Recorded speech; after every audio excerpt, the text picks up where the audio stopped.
corporate sector is strong. Maybe we're not in a bubble yet. The cash flow at these big hyperscalers is still very strong. Part of the reason why mega-cap tech can rally with such strength is that fundamentally those names are defensive. We are seeing broad-based and underestimated strength elsewhere. There's, I think, a wave coming that will push through for corporate America. This is Bloomberg Surveillance with Jonathan Ferro, Lisa Abramowicz, and Annmarie Hordern.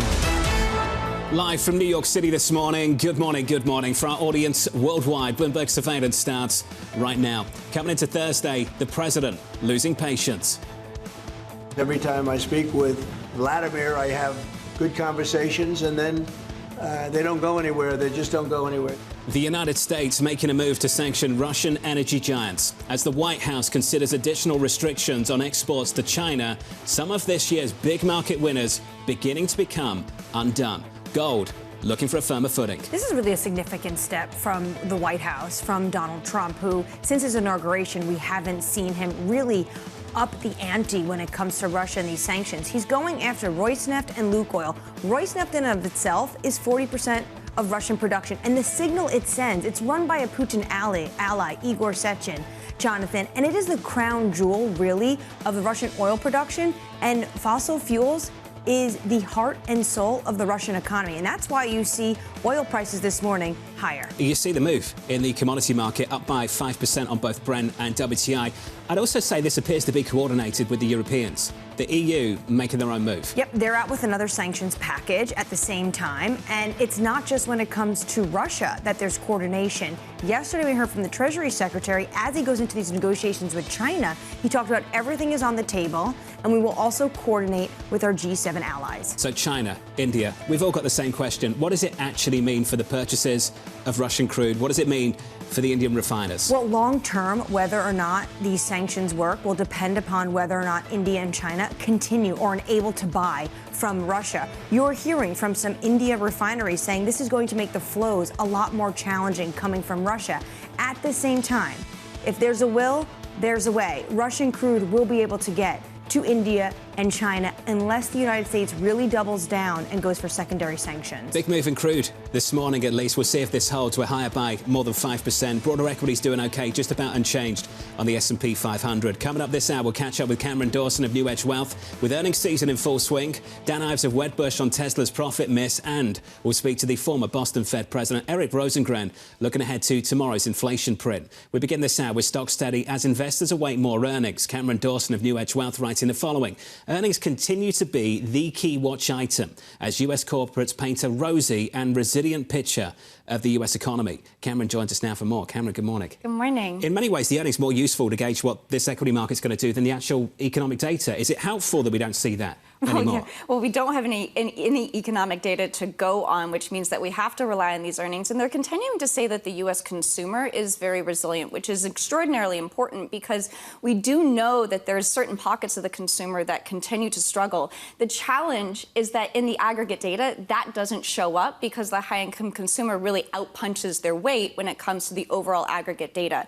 So this is still an environment where we're seeing earnings revisions move higher, which is one of the reasons why we think that this market has continued to rally and probably draws more and more people off the sidelines as you're seeing 2026 estimates continue to get ratcheted up. We're saying earnings season is in full swing, but earnings season doesn't really begin until next Wednesday when we get the major tech players reporting. Just how high is the bar for those names? I think it's extraordinarily high, and maybe we're getting a little bit of an inkling of it in the reaction to earnings from some of the infrastructure players that are supporting the tech names. What I mean by that is that this CapEx cycle for AI has been so very powerful for the tech names, but you're starting to see things like GE Vernova yesterday trade negatively in response to earnings, some weakness in names like Eaton, for example, that are feeding into that AI infrastructure. So maybe at the margin, people are saying the bar has gotten very high and even beats and raises aren't enough to cause rallies in stocks. A different industry, but I wonder whether the move in Netflix offers a signal as well. It's almost like a meet is a miss right now. If you look at their outlook, their guidance, let's strip out the Brazil noise, but just their guidance was in line with estimates on Wall Street, not enough. I would add to the Netflix response the response to the trade headlines a couple Fridays ago, the response to the private credit woes for a day. When you see these outside moves in response to a little bit of data, and maybe not something cataclysmic, it suggests that people are very, very tightly wound in a bullish positioning. If we look at things like options data, it all suggests that there's a lot of, at least on the retail side of things, people being very all in. You've seen leverage in things like FINRA margin loan balances increase over the last 6 months at the fastest pace since 2020. So there is a lot of high expectations and very leveraged upside positioning that's in this market. That should be in contrast, though, to what's going on with institutions, which remain just neutral. You saw institutional positioning go from the 70th percentile to the 40th percentile last week in response to just a little bit of volatility. So institutions are still very much skitterish. Are you now starting to see the trade war start to hit corporate America? Yeah, I think that the trade war is hitting corporate America if you do not have the size and capability to lobby your tariffs down.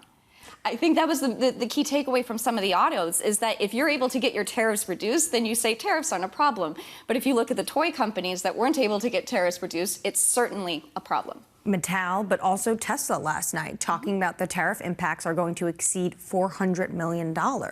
What does this foreshadow for 2026, given the fact that the United States still is in this dance with the second biggest economy when it comes to China? I think that it would behoove investors not to completely write tariffs off as a risk. Just because you haven't seen the tariff impacts yet in data, I think that there was this assumption that you would see it happen immediately, almost like you saw the immediate impact from the COVID shutdown to earnings. But the reality is that companies had an ability to either pull forward in inventory or be able to do things with accounting so it didn't hit earnings immediately, as well as delay things like price increases to customers. That's the big question for us, mostly on consumer-facing companies. If you see price increases, are customers able to take it? We think that it will be a lot more like they'll say, we're not going to take it, we won't take price increases, and thus you'll see volumes decline in areas where they're trying to push price. Do you think this is a story for this quarter, the current quarter, or a story for next year?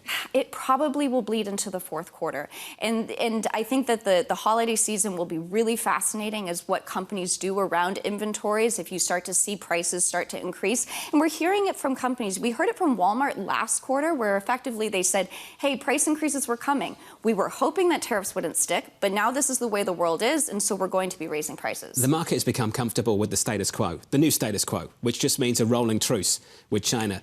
The one observation I would make at the moment, Annmarie, is that rolling truce is becoming somewhat more difficult. It's become harder to get that additional extension. It is becoming harder, especially the United States is now waving around a potential tactic to combat what China's doing with rare earths, that they might actually curb some software coming from the United States. Everything is on the table, the Treasury Secretary said, as they go into these meetings.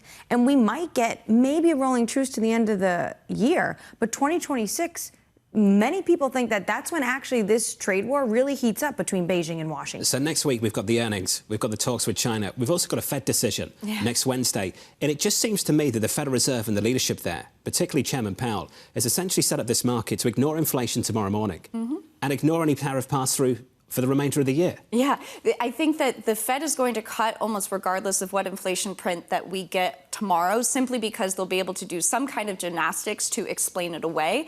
I think the only thing that could be a challenge is if you start to see the non-tariff related inflation, that super core services ex shelter, start to kick up. And we did see that last month, and that could suggest that maybe there's more of inflationary impulse. But we think at the end of the day, the new Fed, the Fed that comes in next year, is going to cut to 3% no matter what. And they're going to ignore the inflation line of things. They'll focus on employment. And if employment is weaker, it will give them room to move very fast to get to 3% or even lower, suggesting that they would say we want to go even below neutral if you see employment weakness. So no matter what, now the what is important for financial markets. If they're going to cut to 3, even with inflation, CPI closer to 3 than it is to 2, you've got a bond market that's rallying into that. Yeah. Can you explain to me why long-end yields are lower this time compared to what happened last year, the same time around? Well, I think a very important point. Last year, when we were seeing interest rate cuts, you had economic surprises shifting extraordinarily higher. So you had this rally in economic data, or move higher in economic data, which caused long-end yields to move higher. Now we don't have any economic data. So you're seeing this divergence with economic surprises and the 10-year yield. Maybe there is some pricing in of an expectation of the start of QE.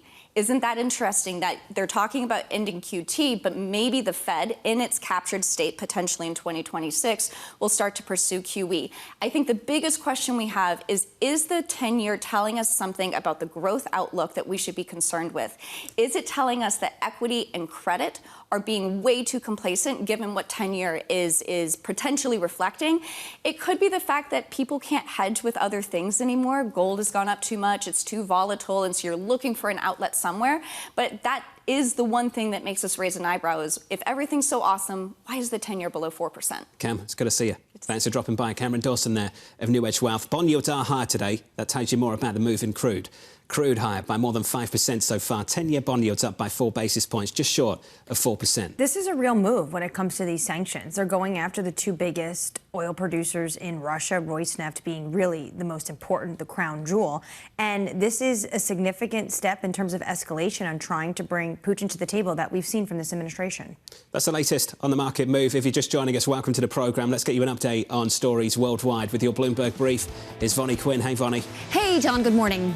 As you've been saying, the US has imposed sanctions on Russia's biggest oil producers as peace talks over the war in Ukraine have stalled. The sanctions signifying a shift in policy for President Donald Trump, who'd previously held off on major sanctions. The move was welcomed by Ukraine, but its impact on President Vladimir Putin's strategy for conducting the war remains unclear. The Trump administration is considering export restrictions against China, centering on a range of critical software. Treasury Secretary Scott Bessent said that, quote, everything is on the table and that any export controls would likely be in coordination with G7 allies. President Trump told reporters he expects to have a long meeting with China President Xi next week. IBM reporting disappointing revenue in key software categories, including its Red Hat unit, and that's sparking concerns among investors. Third quarter sales in the hybrid cloud unit that includes Red Hat increased 14%, but that was a slowdown from the previous period and below analysts' average estimate for 16%. Transaction processing software was down 1%. And that is your Bloomberg Brief. John. Hey, Vonnie, thank you. More from Vonnie in about 30 minutes' time. Up next on the programme, pushing Russia to the negotiating table. President Putin has not come to the table in an honest and forthright manner, as we'd hoped. We are going to be announcing a substantial increase in Russia's sanctions. Up next, the former NEC Deputy Director Everett Eissenstat, live from New York City this morning. Good morning. No, I mean...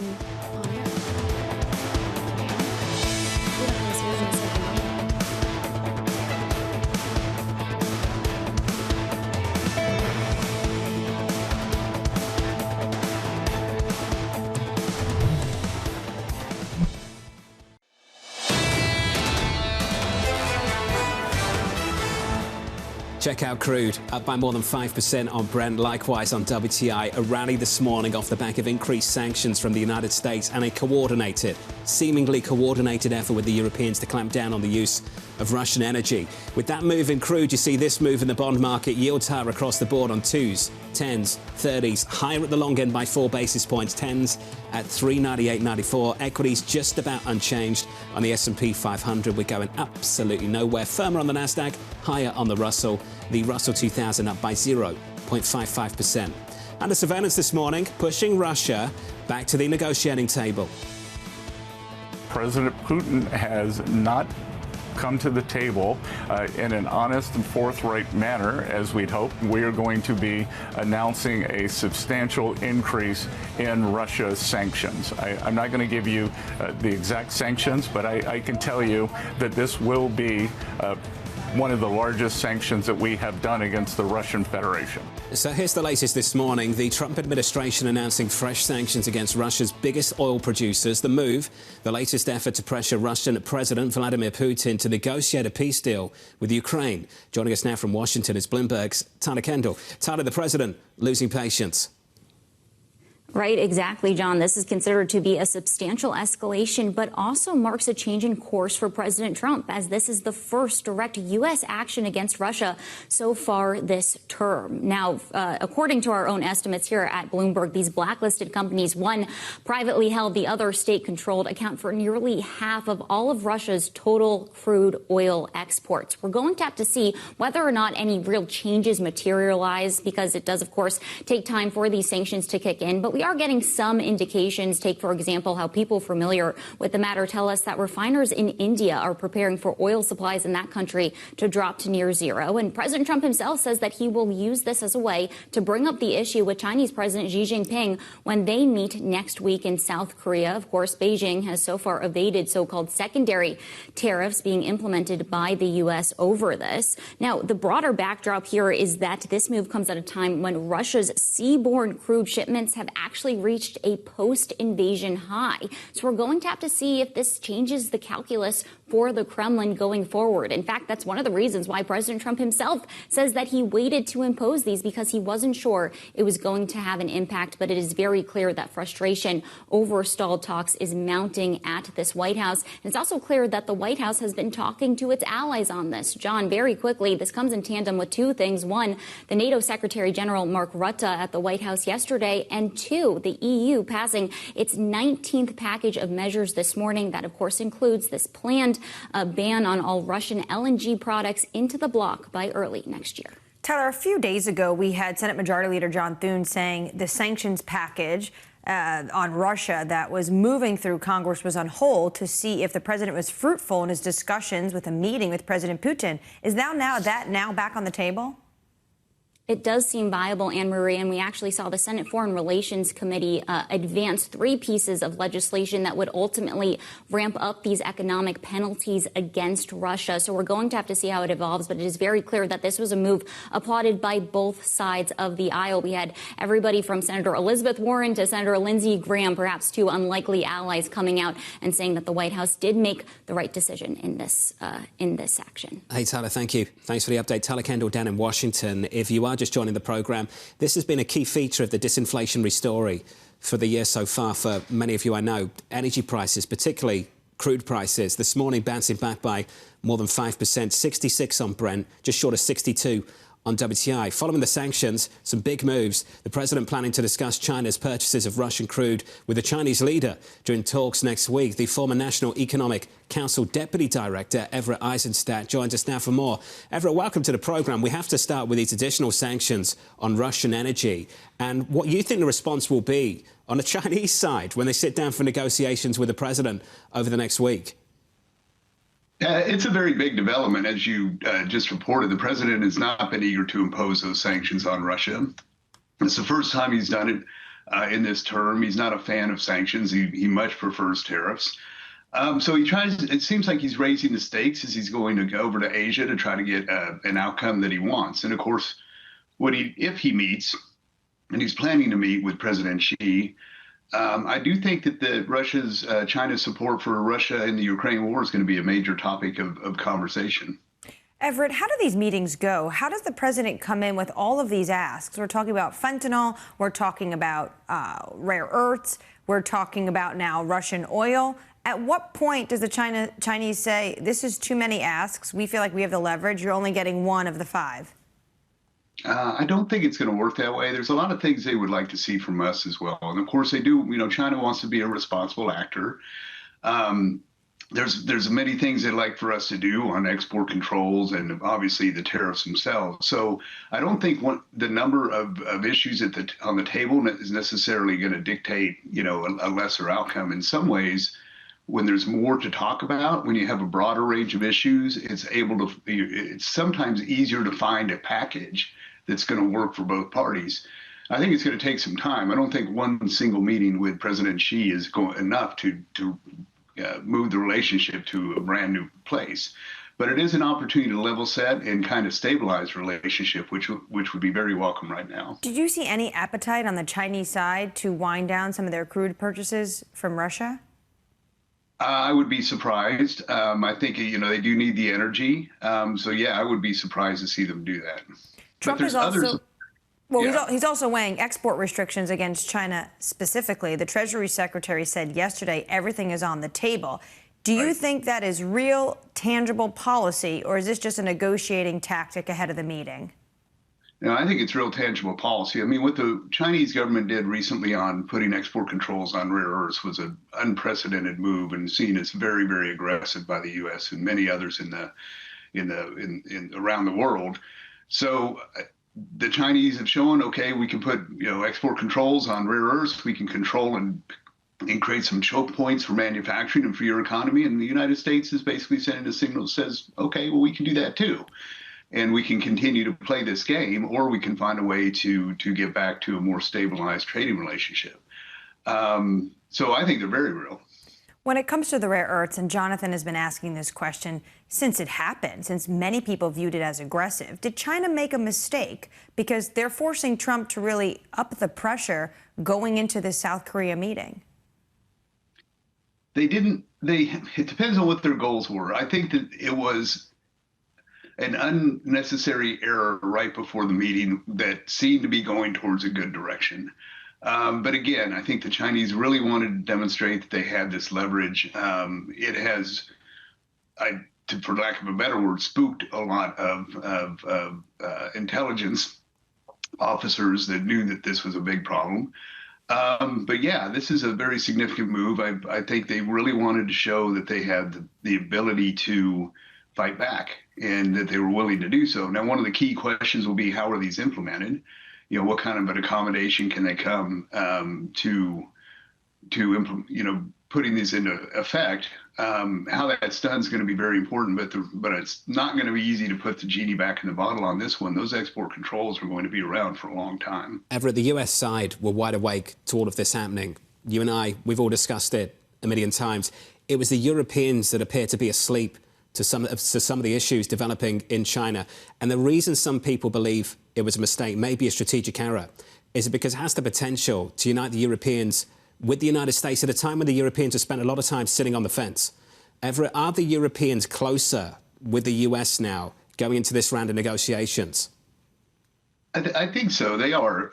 We've seen some moves by the European Union to mirror some of the tariff regimes that the United States has put in place, particularly on steel.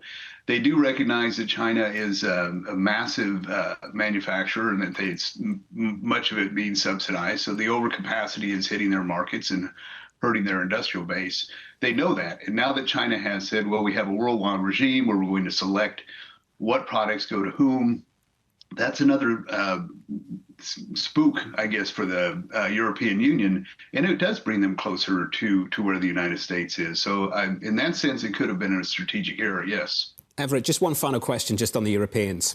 So the EU also made a move overnight alongside the US side, banning LNG imports from 2027 and bringing that forward by about a year. I just got a question from a terminal subscriber asking whether Russia would respond by cutting off natural gas to Europe as we head into the winter.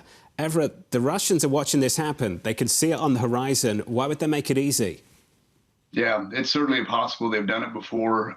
They know it's a pain point. They know it goes directly to the citizens of Europe, and they may also want to show that, well, we can play hardball too and take those actions. Certainly possible. Everett, appreciate your time, as always. Everett Eissenstat there, the former NEC Deputy Director. That has to be something that's on everybody's radar going into year-end. Yeah, and which is why in the past what we saw Europe do is try to stockpile in the summer months to prepare for the winter, because they don't want Vladimir Putin, who is an individual never lets a crisis go to waste, to close the taps. The issue, of course, now is Russia needs to send all the supplies they have out to get the revenues, because that is how he continues to fund this war.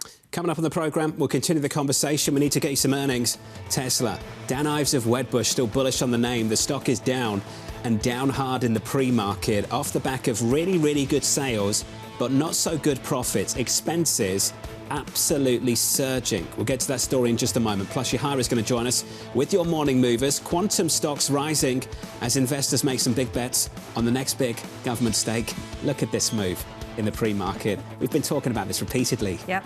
People are just waiting for the next big investment. If it's a national security concern, a technology concern for the United States, and they think China might have an advantage, watch out. Your next big investor is the U.S. government. The broader market, equity futures doing okay. We're just about unchanged on the S&P 500. Live from New York City this morning. Good morning to you all. You're watching Bloomberg TV.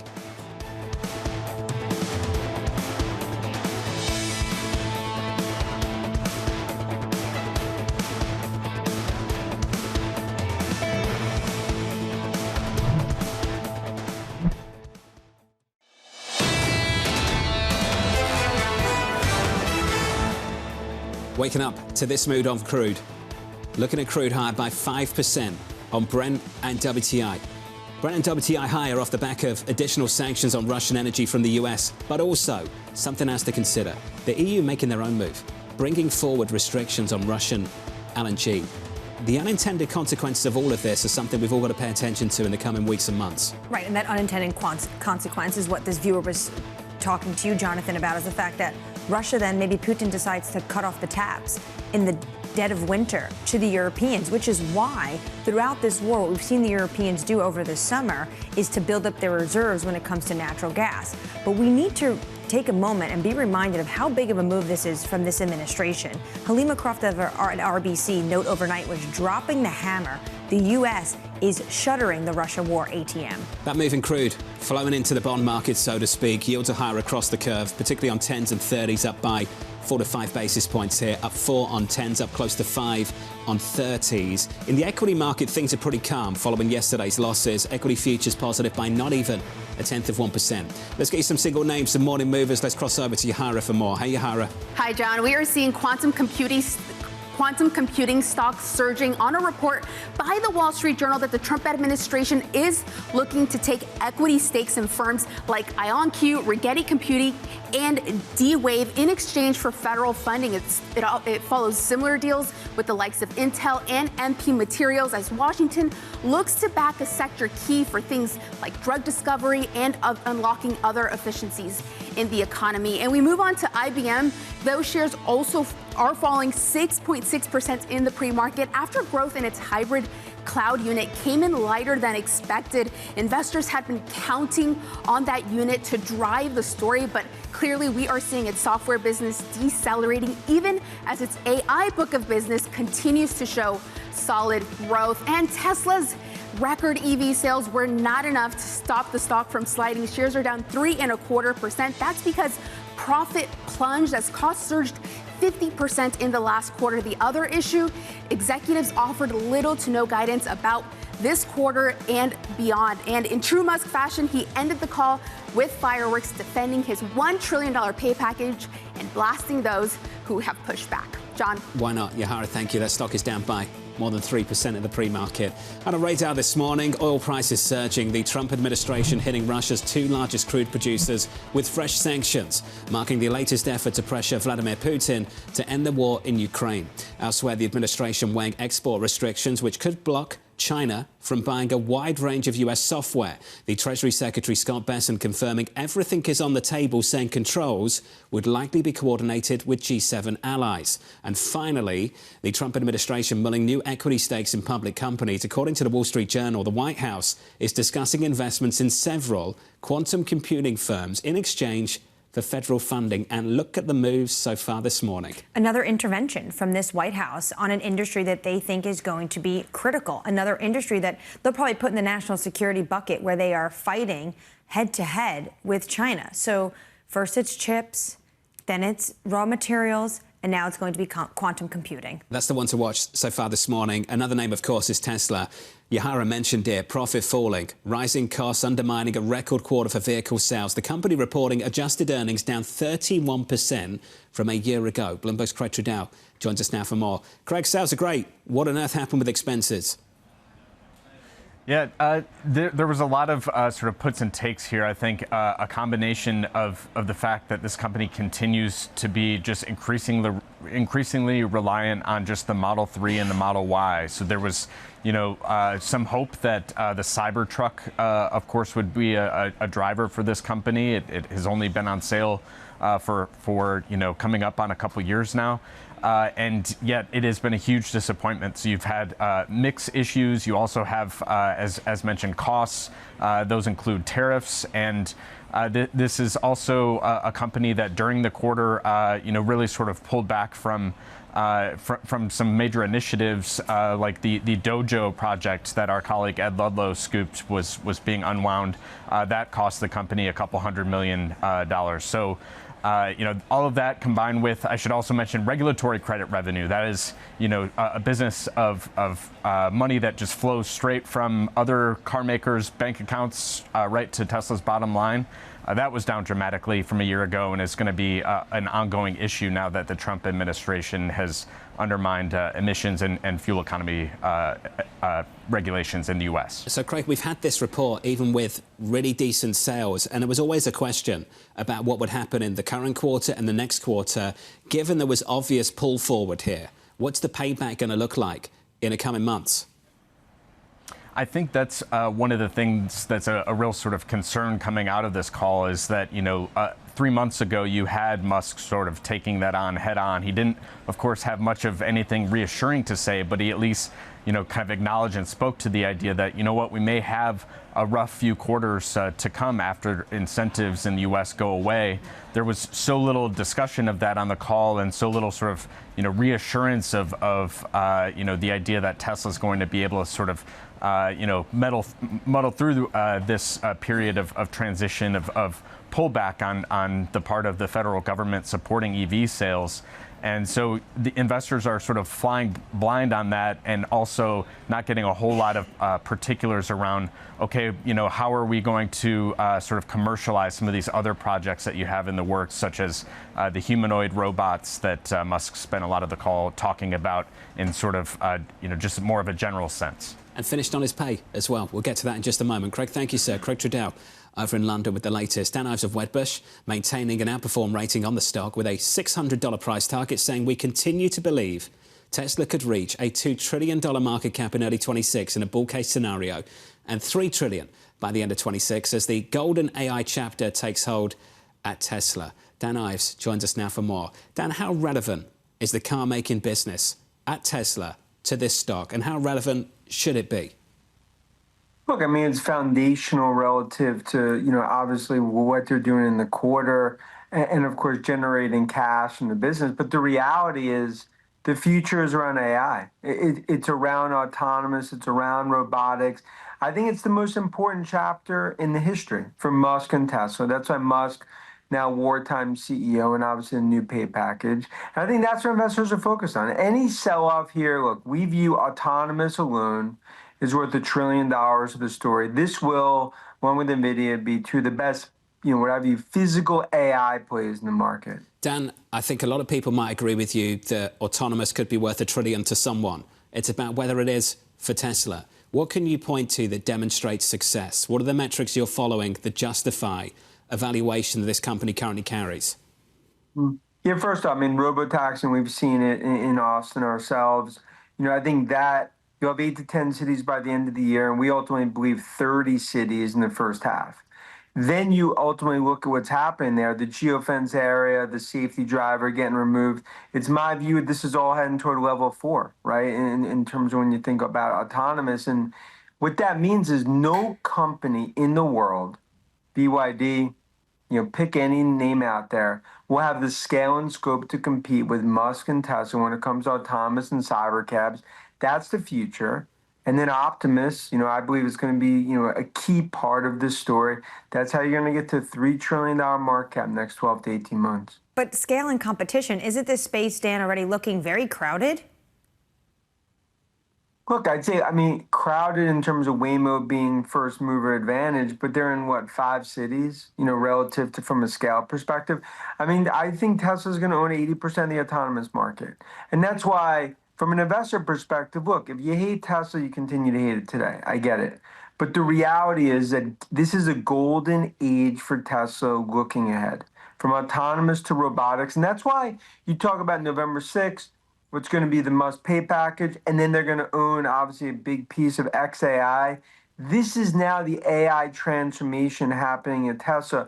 Cars, obviously, are important, but that just sets the stage for what I think what's going to be a historical move. Well, let's talk about the pay package. Elon Musk had some very colorful language yesterday on the call when it comes to the proxy advisors for some of these institutional investors.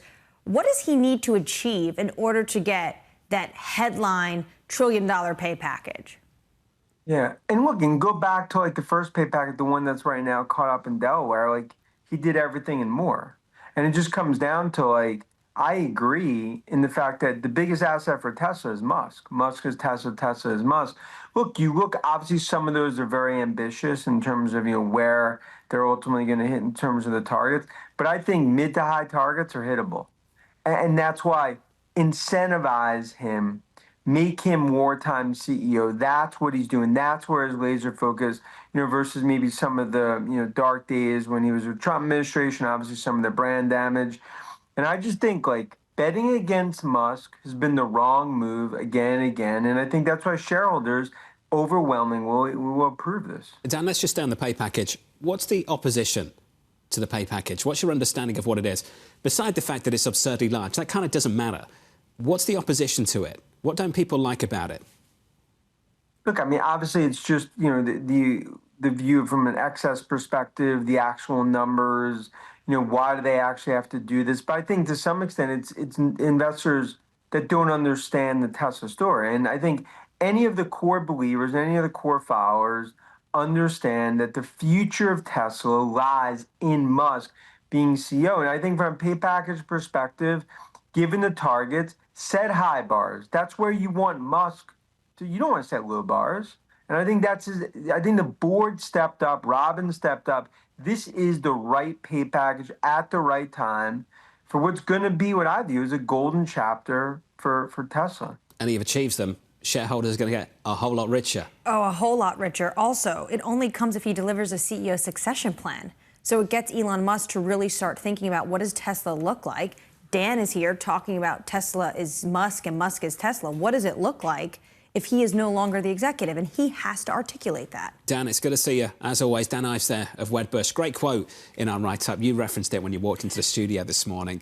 The market's realising Tesla trades like an AI platform but reports like a car maker. Because the market's looking at the future and what Dan is looking at. And he says the core followers sometimes sound a little bit like a cult. These Musk bros that are looking at what he could potentially do when it comes to autonomous, when it comes to AI, and also his hand in everything else that's going on, XAI, robots, etc.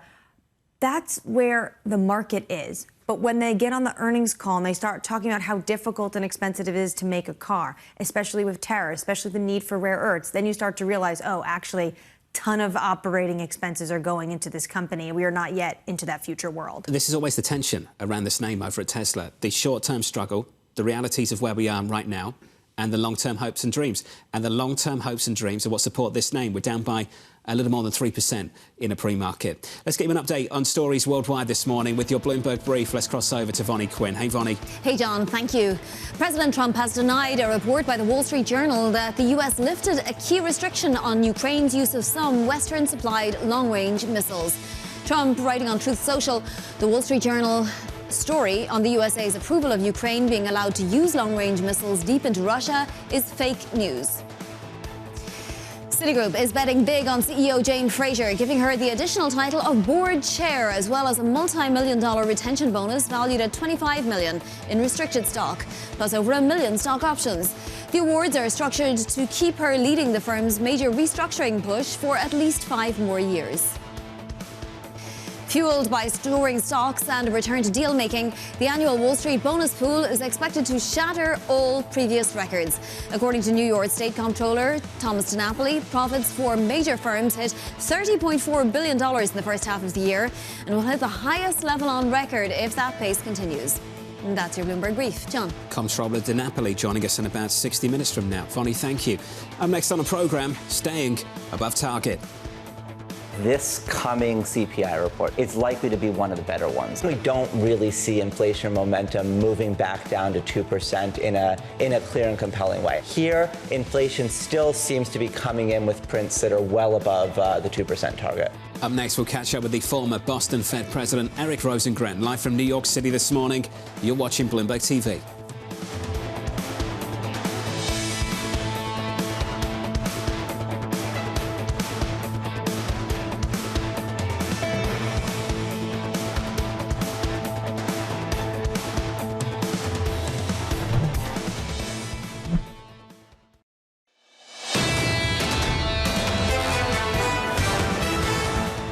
More earnings coming up. It starts with American Airlines in about 15 minutes from now. They report before the market open. After the close, we'll hear from Intel, we'll hear from Ford, Intel just gets way more interesting. I'll be very transparent. When Intel reports, typically, I'm not going to pay much attention to that. I understand if you're a shareholder why you would. These days, though, I think everybody's paying attention to that story. Oh, absolutely. A CEO that the President of the United States wanted to oust and said that Intel should get rid of, and then all of a sudden a turnaround where the United States was investing an equity stake in that company. And then you started to see other companies say, maybe we should start doing more business with Intel because the United States government took a liking and a backing of the company. It's going to be so interesting to hear what he has to say. That's a name to watch a little bit later on this afternoon. In the equity market right now this morning, just about unchanged on the S&P 500. Some outperformance on small caps, the Russell 2000 up by 0.4. Much more interesting moves developing in both the bond market and the commodity market, and they speak to one another. In the bond market right now, yields are up by 4 to 5 basis points at the long end of the curve, up 4 on 10s, up close to 5 on 30s. Off the back of this move in the commodity market, Brent and WTI higher this morning by more than 5% off the back of more action from the United States. And this is significant, bold action. The United States is sanctioning, putting on a blacklist, Rosneft and Lukoil, the two biggest when it comes to Russia. Rosneft alone, Jonathan, is 40% of Russian oil production. It is the crown jewel of the commodity space in Russia.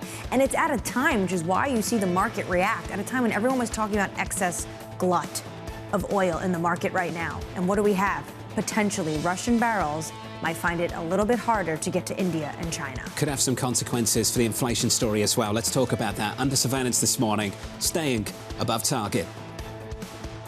This coming CPI report is likely to be one of the better ones. I think we should be very careful about cutting into higher inflation. We don't really see inflation momentum moving back down to 2% in a clear and compelling way. And that's actually a stark contrast from a year ago, and it's a contrast to, say, pre-COVID. Here, inflation still seems to be coming in with prints that are well above the 2% target. So here's the latest this morning. All eyes on tomorrow's CPI print, the first major data release in weeks, expected to show inflationary pressures mounting on the economy.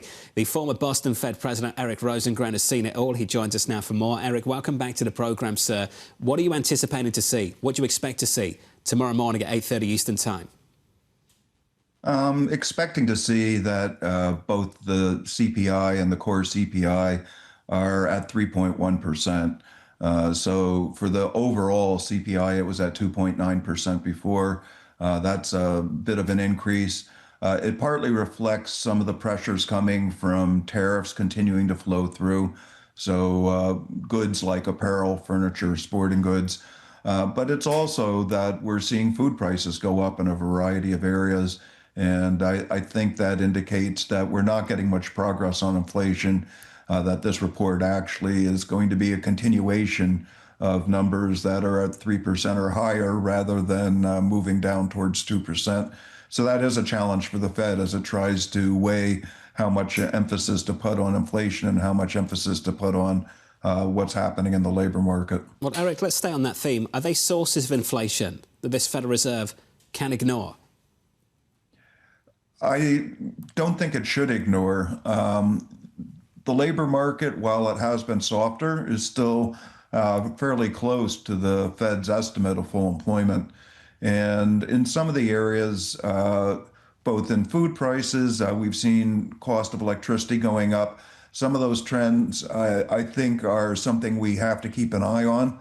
And while there have been some negative pressures, for example, shelters come in a little bit better, natural gas is likely to come in a little bit better. I think the overall package, I mean, we've been above the 2% inflation target for over 4 years. So at some point, the Fed has to start seeing some improvement in inflation. So I would not be somebody who would view this as because it's partly coming from tariffs that it should be ignored. Eric, is a lot of this inflation policy induced? Well, I think it is partly policy induced. It's certainly fiscal policy induced. So tariffs definitely have an impact on what the reported prices are going to be. I would also say that the immigration policy is a policy that probably means that some of the food prices have gone up as labor costs have gone up for people that are trying to harvest crops, and fruits and vegetables have been an area in particular where we've seen rising prices. In terms of monetary policy, I think the question is, how much of the pressures that we're seeing have been accommodated. So the Fed thinks it's restrictive, but if you think that the economy is more productive and that AI may contribute to that productivity, then it's a little unclear that we should be going back to the same interest rate that we were at prior to the pandemic. So the summary of economic projections that the Fed puts out is assuming that we'll see something, Fed funds rate in the long run closer to 3%. So that would indicate a lot more room. But the fact that we've seen so little progress on inflation for the last 6 months indicates that you shouldn't be so confident that you know exactly what the real interest rate ought to be. Well, not only that, the fact of the matter is the Fed will be sitting down and they won't have the labor market report. They're just going to have this inflation report. Do you think it's a mistake if the Fed cuts interest rates next week? I think that given the softness in labor market, I can understand a 25 basis point cut. I would highlight that while we're getting the CPI report, a lot of government workers left their jobs at the end of September, and a lot of the source data may not be available. So this CPI report probably is going to be using more estimated results than normal. It will be interesting if the report highlights that this data may not be as reliable, which means it could be noisier. And if it's noisier, it could be a surprise on the upside or the downside. But it just says as we continue to have pressures on statistical organizations having enough people to gather the data, that this data may become noisier and harder to rely on. Eric, forgive the snark, but how reliable was the data when we had it? Sorry? How reliable was the data when we had it? I think the CPI report was a pretty good report. So, I mean, they had significant amount of surveys across the country. They have had to cut back over time on the amount of survey work that they do. They've closed some offices. So I think that over the last few years, it has deteriorated a little bit. But I think if we continue to be cutting back on statistical agencies, it'll get more unreliable as we go forward. Eric, you're a gent. Thanks for being generous with your time this morning. We appreciate it. The former Boston Fed President, Eric Rosengren, just raising some questions about the decision to cut interest rates into hot inflation. We saw the same thing from David Seif of Nomura in that clip we played just moments ago. So what he's nervous about is the tariff-induced, potentially a little bit more of prices higher, apparel, furniture, sporting goods. And then, of course, what have we been seeing? Of course, the course of the past few months, food inflation, food prices are going up. And the president actually gave a nod to this yesterday, talking about how cattle ranchers need to bring down the price of beef. If you look at how beef inflation has been going up, 2025, it's just been months of a steady increase. And it's making it incredibly harder for American consumers to go out there and shop with confidence when this administration promised to tackle affordability. Electricity prices as well. That AI story is not going anywhere. Thank you to AI. What are you going to do if you want to make a data center? You have to use electricity.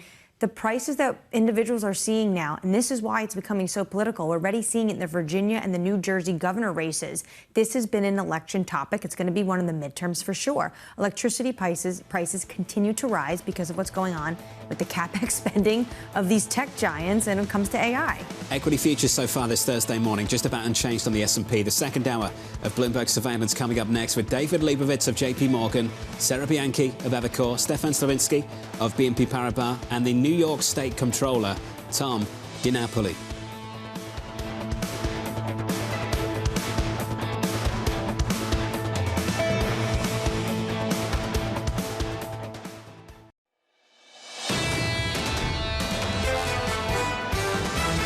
We're in that moment where we see downside risks to the economy. We're not heading quite into a recession. That growth overall is actually fine. Nobody's really talking about recession. A year from now, inflation will be convincingly down into the mid to low twos. We're not looking at huge amounts of inflation anymore. We're not panicking anymore. This is Bloomberg Surveillance with Jonathan Ferro, Lisa Abramowicz, and Annmarie Hordern. Live from New York City this morning. Good morning, good morning. For our audience worldwide, the second hour of Bloomberg Surveillance starts right now, and your scores look like this. On the equity market on the S&P 500, we're just about unchanged. Similar story on the Nasdaq 100 this morning. Some outperformance on the Russell, the small caps up by 0.4. The big move in the commodity market. Brent crude, WTI, higher so far this morning by around 5%, up by 5.4. on WTI crude, just short of 62 on WTI crude, on Brent crude, 65, 75. Tighter restrictions on Russian energy. That's right. They're going after Rosneft and Lukoil, this administration. Halima Croft of RBC calling it dropping the hammer, going after Russia's wartime ATM. This is how Putin has been able to fund this war. And a lot of people are saying, Jonathan, this is political because of what is going on between the discussions Trump is having with Putin.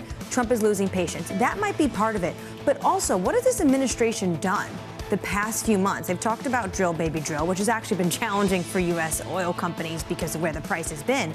But we've seen OPEC leader Saudi Arabia add more and push the cartel to add more into the market. People were talking about excess glut. Maybe now Trump is viewing this time as when the market could absorb some of that pullback from Russia, because it's going to be harder. We're already hearing from Indian refineries. It's going to be harder for them to take in those flows. So he's been pretty consistent on this one theme. Unhappy about India buying Russian energy. Now, the question is, what happens to that flow of Russian energy now? Does this actually work? Does this stop the Indians from buying Russian crude? Well, an Indian refiner is already saying this can make it more challenging. But the next step, which really be dropping, let's say, instead of a hammer, a saw, would be going after secondary sanctions, going after the individuals that buy that crude in India and in China. And this story is going to become a lot more interesting when the president and his team sit down with Xi Jinping in South Korea. I know the president has gone after India for their purchases of Russian crude, but the big purchaser of Russian crude across the entire commodity space when it comes to Russia is, of course, Beijing. That's the latest on Russia energy and what happens with India and Beijing. This is what's happening in the pre-market right now. American Airlines positive by 2.8%. Earnings just dropping moments ago. Seeing fourth quarter adjusted EPS, a range of 45 cents to 75 cents. The estimate was 33, so that's better than expected. The third quarter passenger revenue came in at 12.47 billion. The estimate was 12.41, also better than expected. That stock is higher by 2.8%.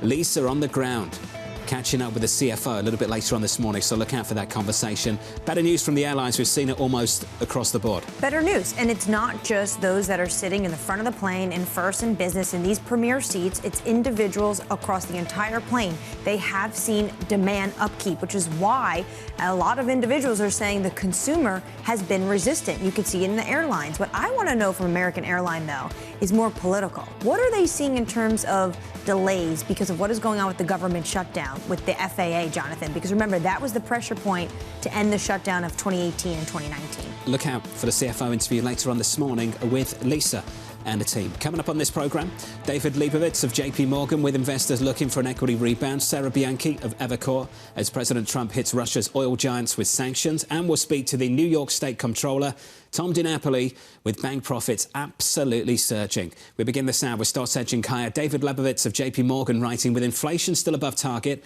and real activity expected to improve, the nominal growth story looks good and current profit estimates for 26 seem reasonable. David joins us now for more. David, good morning. Morning. The expectation story, let's just sit on that because we started the conversation last hour on it. Just how high is the bar for growth and how high is the bar for earnings? So if we start with the growth side of things, I think that there's an expectation that real growth will be north of 3% on average during the first half of next year. The reason why I think that there's potentially some upside to that, and we'll talk about the risks to this view in just a moment, but the reason I see some upside to that is because of the duration of the government shutdown. We're now at a point where we are going to see an impact on the fourth quarter numbers, but as we've seen over time, you get that back over the following couple of months. And so I think that the risk to growth, or growth estimates in the first half, is very much to the upside because of what's going on with the shutdown today. Now, translating that into earnings, which is what matters for the market at the end of the day, not only are we expecting real growth to be north of 3% in the first half of next year, but inflation continues to be sticky. And we'll obviously get an update on that tomorrow morning, but you're talking about a nominal growth story of 5.5%. That is very supportive for revenues, and if companies are able to continue defending margins the way that they have, I think that makes 12-14% profit estimates for next year not that all that offsides. So you think the first quarter of 2026 we get that growth back? Well, what if some of these employees that are supposed to be furloughed actually are made permanently fired? So there is a risk that the labor market takes a few punches on the back of all of this. That's not our base case expectation, and I still think it's important to recognize that while the labor market has softened here, we're still talking about an unemployment rate in the low 4% range with wage growth of 4% on top of that. I mean, that's still a pretty good story, especially on the wage front when you think about it relative to where we were in the post-GFC environment. You layer on top of that what's going to go on with the big, beautiful bill, the tax refunds that people are going to start to get in February. Consumers are going to have money in their pockets, and we know the American consumer likes to spend. So you're not worried about what you're seeing with some of the retailers, at least at the moment? Not particularly worried about that. You know, we've seen this in the consumer data and some of the Chase data for some time. You know, consumers have become more price conscious, right? They've moved away from labels, they've gone to private label. To us, that's not really all that concerning. Some of the other things we're seeing is that big ticket purchases are beginning to pick up. And furthermore, when we think about the distribution of spending, right, we know that the upper income cohort does the majority of the spending in the United States. They don't sit on a lot of cash. They borrow to fund their purchases. And if the Fed continues to cut here, that just makes credit more available and I think supports consumer spending next year. So two-part story. You can learn something from the earnings, and then you can learn something from how the stock responds to the earnings. What are we learning about single stock performance in reaction to earnings over the past few weeks? So I think that the bar is high, and it's interesting because we're obviously waiting on the big tech names to report. I keep saying earnings season's not really started yet. It starts next week. Exactly. You know, if you think about what's been driving earnings for the past 6 quarters, it's been the mega cap tech names. Everybody's once again talking about this idea that you're going to see earnings broaden out in 2026. I'm not saying it's not going to happen, but I continue to think the engine of earnings growth is going to be in those tech names. And so the results we've seen thus far, I mean, expectations were too high. To me, the question for the market overall is what happens with these names over the next few weeks. So next week, we're going to hear from all the major players. On Wednesday is going to be a crazy day because after the close, you hear from the likes of Meta, Microsoft, Google. Before that, in the afternoon, you hear from the Federal Reserve. What's been interesting about anticipating all of that is how little people are interested in CPI tomorrow morning and how most people just think it's inevitable they cut interest rates next week, regardless of what Friday looks like. Exactly. And, you know, I think that the CPI numbers tomorrow morning, I think, will be a little bit warm. But the way I'm thinking about tariffs at this point is it's like a mosquito at a barbecue. It just kind of buzzes around your head. It's a little bit annoying, but it never really does any damage. I mean, listening to what some of the retailers were saying in terms of that tariff impact showing up, some are saying, you know, back part of this year. Some are saying first half of next year.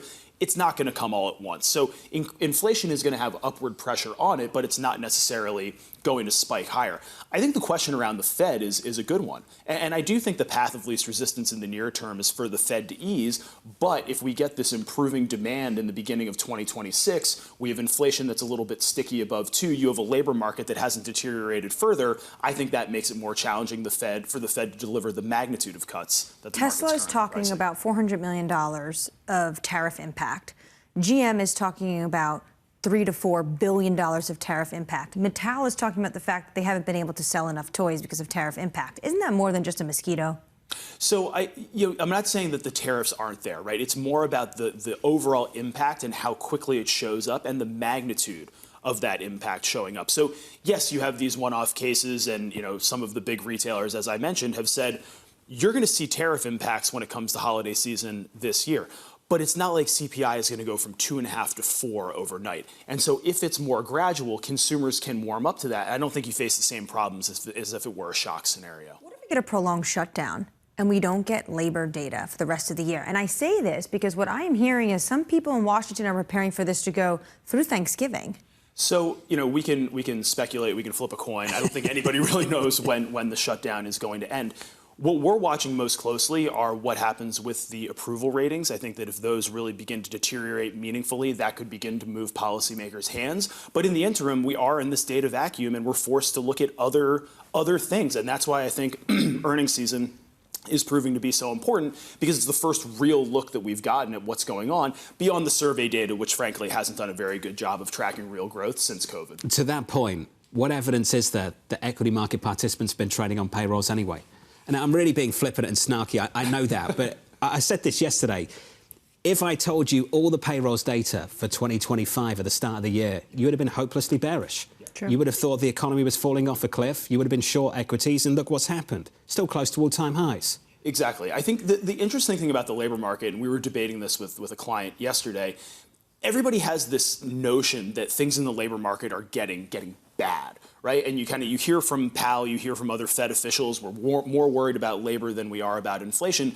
The reality is that, yes, we've seen some marginal deterioration in the labor market, but it's really just not churning. It's kind of in this steady state where if you lose your job, yes, it's become more difficult to find a new one, but we're not seeing those mass layoffs. I mean, one of the pieces of government data that we've actually been able to look at is piecing together the state level data on claims to get a sense of what firing looks like in this shutdown environment. Claims remain low. Claims do not send a nefarious message. And I think we just need to get comfortable with the fact that an unemployment rate between 4 and 4.5% is okay at the end of the day. It doesn't need to be below 4 in order for markets and economies to perform. I will say, so long as you're not part of that statistic, because then it feels like an absolute depression. Yes. You know, and that's not where we want things to go. We don't want unemployment to go much higher than where we are. But to your point, this Federal Reserve is more worried about the unemployment story, the labour market story, than they are inflation. And right now, this market's more comfortable with earnings than they are worried about the labour market. Is there any reason for that story to change into the new year?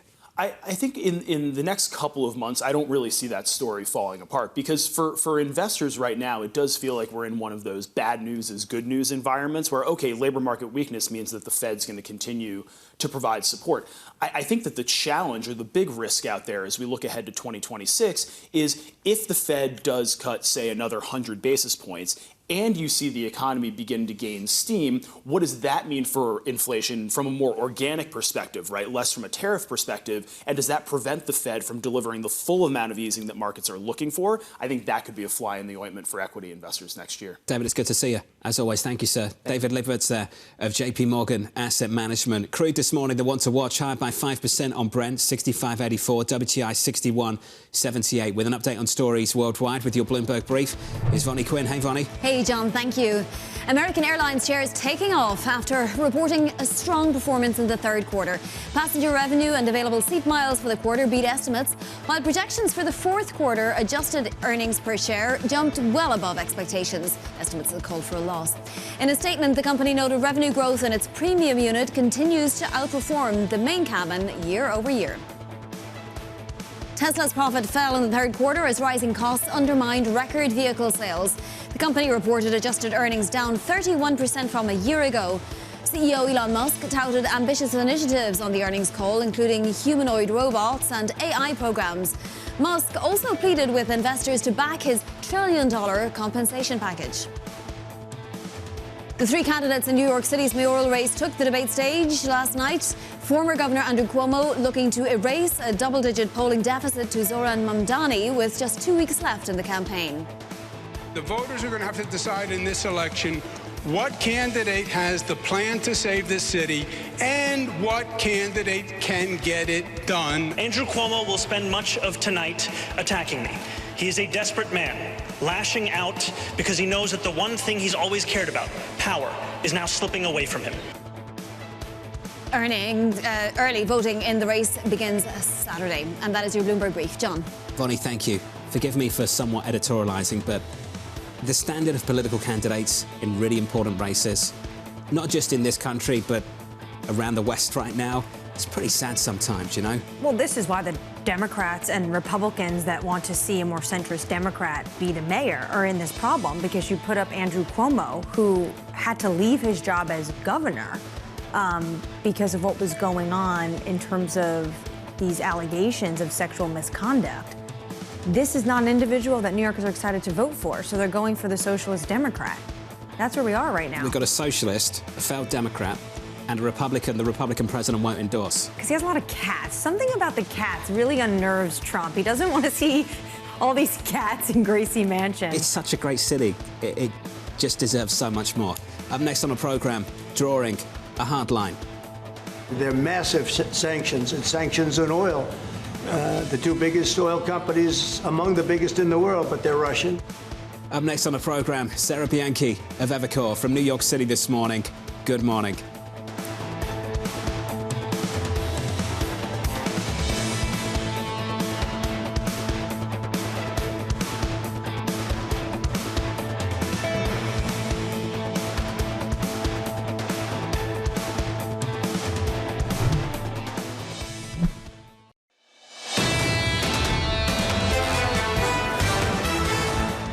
things are a little bit snoozy in the equity market, just going nowhere on the S&P 500. Likewise on the Nasdaq, we're down about 0.1%. Nothing snoozy about the move in the commodity market. Gold, wild swings in the last 24 hours. Big moves for crude this morning too. Brent, WTI higher by more than 5%. Under surveillance this morning, drawing a hard line. I think that they'll certainly have an impact. They're massive sanctions, and sanctions on oil. The two biggest oil companies, among the biggest in the world, but they're Russian. They do a lot of oil. And hopefully it'll push, hopefully he'll become reasonable, and hopefully Zelensky will be reasonable too. So here's the latest this morning. The president imposing significant sanctions on Russia, targeting the country's major oil producers. Bloomberg's Gillian Lee joins us now for more. Gillian, welcome to the programme. Will it work? Will it actually stop the flow of Russian crude to places like India, places like China? Well, I mean, it certainly sounds big and it sounds impressive. Russia's two biggest oil companies. I think if you look into the details, it's noticeable that neither of their trading arms have been specifically targeted, have been specifically listed. So this is really going to depend on how refiners in places like India, China and Turkey react to this. These companies aren't selling any oil to the US. They're not selling any into Europe since the invasion of Ukraine. So it's going to depend on, do refiners in India feel under threat from this? Are they worried about secondary sanctions that might hit them if they continue to buy Russian oil? The initial response that our reporters in India have been hearing is that yes, they do. So for India, at least, it's looking like there's going to be a significant drawback in the amount of Russian oil that they're buying. If we do see that, Julian, when will we see forced production shut-ins in Russia? Well, I think that's a big question. I mean, if India at the moment is taking somewhere in the region of about 1.5 million barrels a day of Russian crude. If they stop buying that, that's going to have to find an outlet somewhere else. The most obvious place would be China, but I think China is going to have its own concerns about sanctions, and also, even if they're not so worried about sanctions, their own concerns about becoming too dependent on supplies from Russia. So that means that oil could start to get backed out. Now, there is a grace period until the 21st of November for this trade to be wound down. So that's going to be some sort of a cutoff point. But given that it takes about a month for oil to get from Russia to India, we could start to see this happening very quickly. My suspicion is that we will continue, at least for a while, to see Russian oil put onto tankers that will move from Russian ports towards the Arabian Sea and towards the Asian markets, perhaps in the hope that things will change again before they get there. But I think if India does back away, it's going to be very difficult for Russia to find alternative buyers for as much as 1.5 million barrels a day of its crude. Gillian, thank you. Gillian Lee of Bloomberg. In London, off the back of these moves in crude, Sarah Bianchi of Evercore ISI joins us now for more. Sarah, consequences and objectives. Let's talk about objectives first. Does this get the president, the leader of Russia, to the table? We'll see. You know, obviously Trump has been very frustrated with his inability to, kind of make this happen and settle this down. He's obviously looking quite really anxious to make progress on this. Certainly, this is a key step. This has always been sort of one thing that folks have thought would bring Putin more to the table, but we're going to have to see how long it holds, how serious it is, how effective it is. And, until we see how this plays out, I think we should withhold judgment. Sarah, how do you think this is going to play into the trade talks the president's going to have with Xi Jinping in South Korea? Well, it's interesting. I think that the United States and China have a lot of other issues to focus on right now. The anxiety and the escalation has been around something different, much more about rare earths and export controls and trying to keep these tariffs down. So it's a lot to really try to introduce this and to get China to take steps on this. I think if the agenda expands to this in an aggressive way, China will come back with questions about Taiwan, and I think it's not very likely that we'll see a lot of progress here. The Trump administration is weighing export restrictions against China when it comes to critical software. I asked Everett Eissenstat this in the last hour, and I'd love to get your take. Is this tangible policy, or is this a new leverage point that the U.S. wants to use just for a negotiating tactic? Well, we've certainly heard that in the government, everybody's been asked to sharpen their pencils and to find different aspects of things in the export control space that would really make China anxious. So, look, I think if that's where the talks go, we're going to see China push back pretty hard on rare earths. I think they feel very aggressive and confident right now in that space with good reason. So I think if we're in a space in this talk where we are introducing new things, that's not a great sign. Perhaps it will help some with leverage, but I think we all have to watch carefully because I think China is feeling quite bullish on this, and the risk is really that we overplay our hand.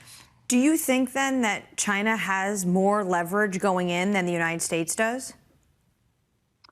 I think both of these great economic powers both have leverage. And I think what's unique is that when the Trump administration negotiated last time with the Chinese, they didn't find that there wasn't this dynamic in the conversation. And so I think it has been a little bit of an on-the-job learning for some in the administration that China is willing to play as aggressively. So I don't know. Well, they used rare earths back in May. Are you talking about when it was just down to agricultural purchases and Trump won?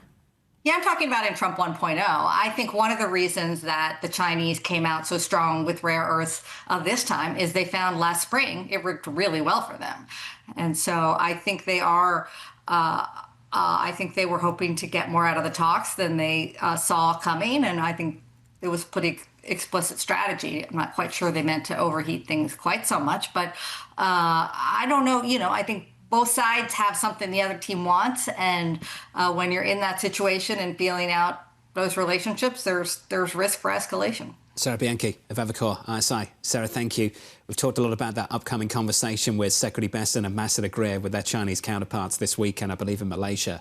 That's going to be key to set the tone for next week. Absolutely. And to Sarah's point, it was when China introduced rare earths that you saw basically the jet fumes starting, get on the planes. We need to go have a sit down with China because they cannot hold the chokehold on rare earths exports because we can't get them anywhere else. And everyone's going to talk about their mobile phones and how they're important in a number of tech in the technology space, MacBooks, whatever.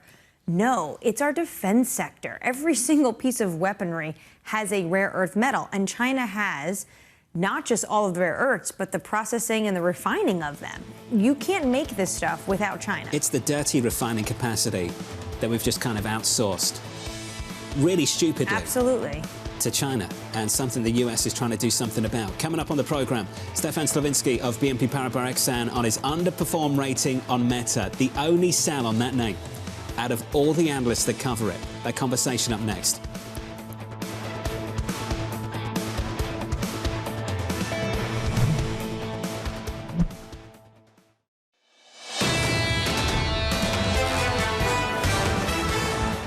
Live from New York City, welcome to the programme. Equities on the S&P 500 just about unchanged following yesterday's losses. Some stability, if you will.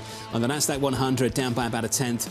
We're positive on the Russell, small caps up by 0.4. In the bond market, you'll notice some curve steepening, led by the long end. 10s and 30s, yields higher by 4 to 5 basis points. On 10s, just short of 4%. On 30s, just below 460, 457, 67. Off the back of this move in the commodity market, crude, Brent, WTI higher by 5% this morning. It's the sanctions that this administration has put on Russia, blacklisting two major Russian oil companies. Rosneft, really the crown jewel when it comes to Russian oil production, and Lukoil as well. What's so interesting, too, is I don't think the market was prepared for this. This came almost out of nowhere. Trump has hinted towards this, but he's hinted towards this for months. Beginning this week, we were talking about a sit-down between President Putin and Trump in Budapest. And now, all of a sudden, Trump says that's off. And I am actually going to try to get you to the table in a different manner. No more phone calls. We are sanctioning your two biggest oil companies. How it works depends on what happens with India and Russia and China. Why did the Biden administration stop short of doing this? Why didn't they go this far? They had a huge inflation problem. Right now, the oil market can handle this. Everyone is talking about a glut we are seeing in the oil market. The fact that OPEC plus Saudi Arabia is adding more barrels to the market. During the Biden administration, they couldn't handle what potentially would be higher crude prices, which would trickle down to higher gasoline prices. That's the key difference. WTI 61.70 as we count you down to the opening bell about 2 hours away. Let's get you some morning movers with Yahara Anand for more. Hey, Yahara. Hi, John. We start with American Airlines. Shares are up nearly 3% after posting a smaller than expected loss, boosted by a rebound in domestic business and leisure travel. And no surprise, American is saying premium passengers are driving that growth. But this all fits a bullish trend we've seen across the airlines, with Southwest yesterday, as well as Delta and United, all seeing domestic demand bounce back. And we move on to Hasbro. That stock also now turning negative in the pre-market, down 2.8%. This is despite the company raising its full-year outlook, saying that sales are ramping up just in time for the holidays, thanks to hits like Dungeons & Dragons. It's a sharp contrast from what we heard from Barbie maker Mattel earlier this week, missing on earnings due to tariffs. But as I said, that stock now turning negative. It was up nearly 5% earlier. And we end on Honeywell. Those shares are rising 4.3% after the company raised its full-year profit outlook, with aerospace driving the gains ahead of a planned breakup of the company. This follows a trend we've been seeing this week, with strong results from GE Aerospace and RTX, showing that commercial aerospace is firing on all cylinders. John? Yahara, thank you. Honeywell higher by 4.3%. On our radar this morning, oil rallying after the US announced sanctions on Russia's biggest producers. President Donald Trump ramping up pressure on Russian leader Vladimir Putin to negotiate an end to the war in Ukraine. Elsewhere, Tesla profits plunging as rising costs undercut a record quarter of vehicle sales. The CEO, Elon Musk, jumping on the earnings call, pleading with investors to ratify a $1 trillion pay package. And finally, Yahara mentioned it, American Airlines shares gaining after reporting a strong performance in the third quarter. Passenger revenue and available seat miles beating estimates. Southwest posting a surprise-adjusted profit in the third quarter with a boost from its new bag fee policy. I laughed at this one because they're trying to find any way to make sure they can continuously turn a profit. So now basically it is becoming even more expensive to fly, even if you're going for one of these low cost carriers, because you have to pay for more things like fees when you want baggage or more legroom. But when you put all of this together, what the airlines are seeing is robust demand and a turnaround from domestic demand than we saw earlier in the year. You know my problem with the airlines, the boarding process and the chaos that's caused by trying to get everything in the overhead bins. That's what they need to address to make this experience better. It's the boarding process. Bigger overhead bins? I don't know if that solves it.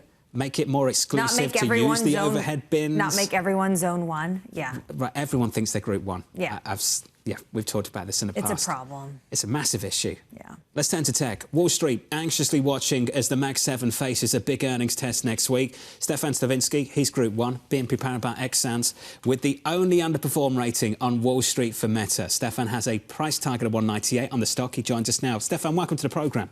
Thank you, Jonathan. Good to be here. We've got to talk about a range of names. Don't worry, we're not just going to talk about this one. But this is an outlier. Why have you and the team got this underperform rating on Meta? Yeah, when we look at the cloud computing companies, the Mag 7, and we look at AI and monetizing AI, for the time being, most of the monetization is still happening within enterprise cloud computing. So we're seeing Microsoft obviously monetizing through Microsoft Azure and their OpenAI relationship. We're seeing Google monetizing through Google Cloud and their use of TPUs to win enterprise customers. And we think we're going to see Amazon increasingly monetizing Anthropic as their big Project Rainier comes online, their big GPU cluster for Anthropic. Obviously, for Meta, it's 98% advertising revenues. So you're much more reliant on the monetizing all of these AI investments through advertising. They've done a really good job on sort of core AI and improving their recommendation engine and ad targeting. On Gen AI, it's still a little bit unproven. So we have the ramping CapEx, 80% up year over year. We've now got ramping OpEx as they have these expensive superintelligence group hires. So we do think margins are going to come down. They are guiding for margins to come down. We worry that if growth slows, you're going to have earnings growth slow into the high single digits. So we've got more confidence in the earnings growth going forward for some of those other big players. Baseball contract, star hires. Based on some of the salaries we've seen for some of those individuals, hundreds of millions. Stefan, do you expect some of those problems to show up in the earnings report next Wednesday, or is it still too soon?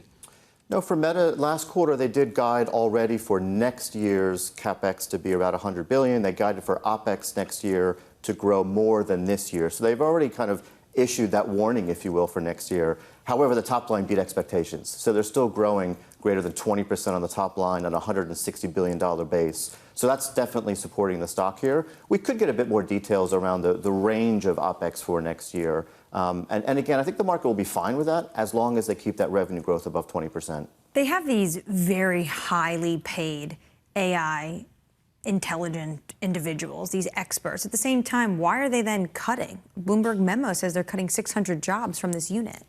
Yes, we have a bit of a transition going on within their AI group. The Llama models have kind of stalled. The last releases were a bit disappointing and weren't very well received.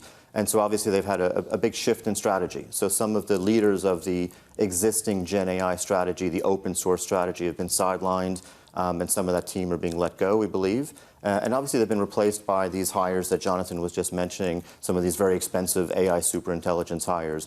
So we're all waiting to see kind of how that plays out. It's kind of a Real Madrid Galacticos strategy, if you will, about bringing in the best.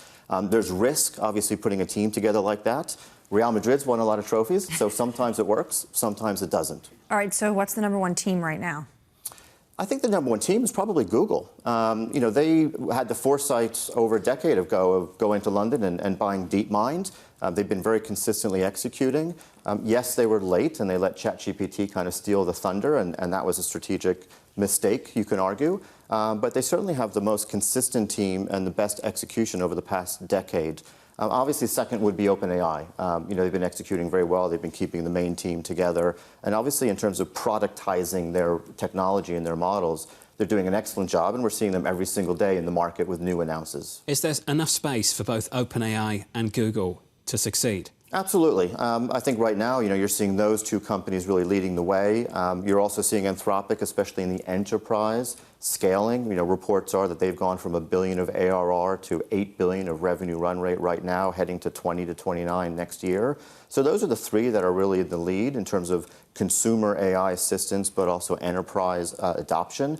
And then I guess trailing, you might have a Meta and XAI with Elon Musk, where they're still kind of trying to work out their strategies. We've often reflected on a quote that came from the Alphabet CEO last summer, that the greatest risk was underinvesting and not over-investing. There appears to be a different approach in America to this moment than there is in, say, maybe China, for different reasons, of course. And that's been a feature of our coverage as well, that China seems to be focusing on efficiency, whilst America is ramping up massive CapEx plans. Is there a optimal approach for you? Do you think one's better than the other? I think one of the concerns for the U.S. tech sector is the cost of the build-out will be significantly more than it will be in China. So whether it's the cost of using some of the U.S. models versus using a DeepSeek, whether it's the cost of building the data center, whether it's the cost of power. And so we seem to be celebrating OpenAI making $1 trillion of commitments to build out 30 gigawatts plus of compute capacity. We're starting to see some concerns creeping into the market about a company with $15 billion of revenue able to pay those bills going forward, and the sustainability of that build-out and that cost beyond this initial phase. What about when it comes out to the build-out, this concern of circular financing in the entire space?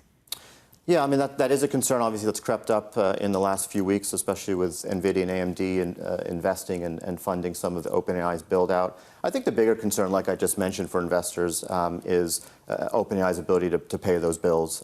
So last week I was at the Oracle AI World event in Las Vegas. I think they made a very good case for why the $300 billion contract they have with OpenAI will be on a good margin. But the question is, of course, will OpenAI be able to pay those bills? In order to do so, Microsoft holds the keys. They need to renegotiate their contract with OpenAI. That will allow OpenAI to restructure its business, to get those SoftBank funds, maybe to raise more capital, and to continue to invest. So that's the big catalyst we see between now and the end of the year for really the whole sector, is that Microsoft OpenAI memorandum of understanding that they've announced, converting into a new contract and what that actually looks like. We think that could be positive for Microsoft. We think it could be positive for Amazon, actually, if Amazon starts to monetize its Anthropic build-out, but maybe also starts to work with OpenAI in the future. You're usually in Europe. Is Europe in the game? Are they in the game right now? In what sense? Do they have a player? They've got Mistral, obviously, in France, but obviously it's a much smaller scale than what we're seeing amongst the U.S. So the adoption that we're seeing in Europe still remains mostly for the US hyperscalers, the Microsoft, the Amazons, Google to a lesser extent, and I think the US models will see adopted there as well. We could do a whole show on this. But what's gone wrong in Europe? Because they have the talent. I'm sure you meet these individuals all the time, incredibly bright people that are really dialed in. What is it about Europe that's made it difficult to generate the kind of success we've seen in places like the US and increasingly in places like China? You're right. We could do a whole show on that because this has been the case for decades. Europe has some leading innovators like a Nokia or an SAP, or even on the handset space, used to be the biggest manufacturer of handsets. But obviously, I think it's hard to escape that gravitational pull of Silicon Valley. So that's still where we're seeing startup companies in Europe gravitating to re-domicile, raising capital because of the access to talent, because of the access to capital, because of that ecosystem. And obviously, regulation in Europe remains a hindrance. We're seeing that right now, where the EU AI Act is suffocating some of the startups. They don't get access to the most recent technologies. And again, you're seeing a lot of those startups and a lot of those professionals moving to the U.S. And then finally, I mentioned the acquisition of DeepMind by Google. So, we just saw another big investment made in autonomous driving by, I believe it was Microsoft in the UK. So we're seeing acquisitions and investments from the big US players coming into Europe and into the UK. Stefan, it's good to see you.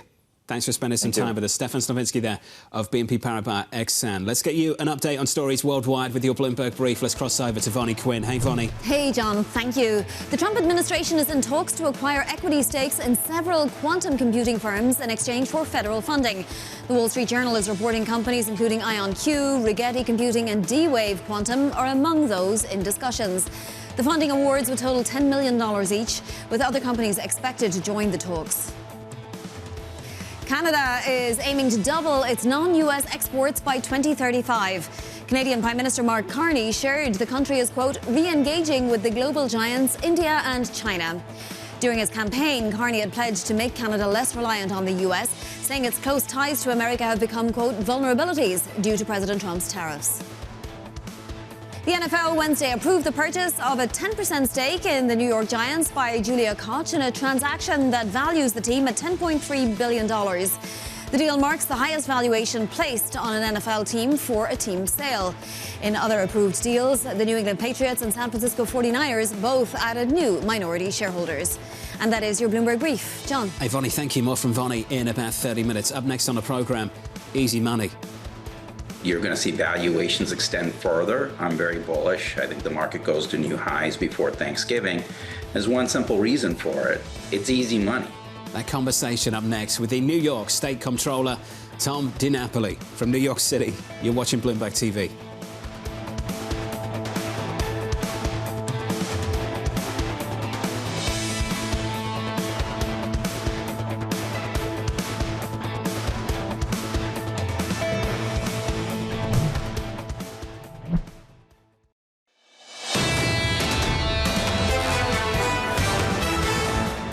Equity futures on the S&P negative by, let's call it 0.1%, a little more now. We're down by a quarter on the Nasdaq 100. On the Russell, small caps positive by 0.2%. Under surveillance this morning, easy money. You're going to see valuations extend further. I'm very bullish. I think the market goes to new highs before Thanksgiving. There's one simple reason for it. It's easy money. All metrics are extended. It's just some are more extended than others, but it just doesn't matter when there's a ton of money coming into the markets. You got to be bullish and try to take advantage of this because you don't know how much higher than this can get. So here's the latest this morning. The S&P 500 achieving 33 record highs this year, boosting bank profits and pushing the Wall Street bonus pool to new heights. The New York State Comptroller, Tom Dinapoli, saying, quote, while uncertainty remains around interest rates, inflation and the broader economy, Wall Street looks to have another strong year. Tom joins us now for more. Tom, welcome to the programme, sir. It's good to get some time with you. Let's just talk about how big those numbers are so far this year and what kind of benefit that provides to the state of New York. Yeah, the numbers are big, and we look at this closely. We monitor it because obviously revenue for New York State and New York City significantly is derived from what's happening on Wall Street. So we always do an annual report this time of year on the securities industry in New York City. What we find for the first half of this year, profits of $30 billion. So when you consider last year, for the total year was about $49 billion, we could be headed for a record. If the current trends continue, we could be talking about profits of $60 billion this year. Tom, is there a risk that we take that for granted? As you know, and I'm sure you're following, we've got a mayoral race here in New York City, and at the top of the polls is a socialist. Now, Tom, it's amazing that in the beating heart of American capitalism, we could have a socialist mayor. Is that something we risk taking for granted? Well, look, New York City, New York State is quite resilient. So between what may happen in New York City and what's happening in Washington, New York City is going to stay strong. What I think is key in all of this is that New York must continue to be the global capital for finance. And what I always say to my friends and neighbors in New York, however you feel about Wall Street, good or bad, the reality is the services that we provide to the people of our city and our state significantly rely on the profits of Wall Street, the business taxes, the personal income taxes that are generated, the employment that's generated. So whatever's going on in the larger politics, we want these jobs to continue to be located in New York. There's still more jobs in securities industry in New York City than any other city in the country. We've seen, last year we saw some growth in jobs in New York. This year it looks like there might be a slight retrenchment, but this is a win for New York State. And no matter who's going to be the mayor, no matter who is the president, no matter who's the state controller, Wall Street, we want this to be the home right here in New York because we all benefit when Wall Street does well. Wall Street does, but does a future Mayor Mamdani want it to be? Do you think he's a possible threat to the securities industry's tax revenue if these individuals want to leave New York? Well, look, we already have an issue of taxpayer migration, having nothing to do with the current mayor's race. That being said, when we look at our revenue picture, we do a monthly cash report, we call it, revenue coming into the state. We continue to have tax collections, largely because of personal income tax revenue, exceeding projections. So I know there's a lot of folks predicting gloom and doom, but so far, actually, the money, because of strong personal income tax collection, coming in higher than projected. And certainly to the extent that, again, the election's not happened yet, but if the new mayor has some ambitious goals as far as addressing affordability, more services that need to be paid for, I think whoever the mayor is going to want to see Wall Street to be profitable and strong and benefit from the taxes that will derive from that.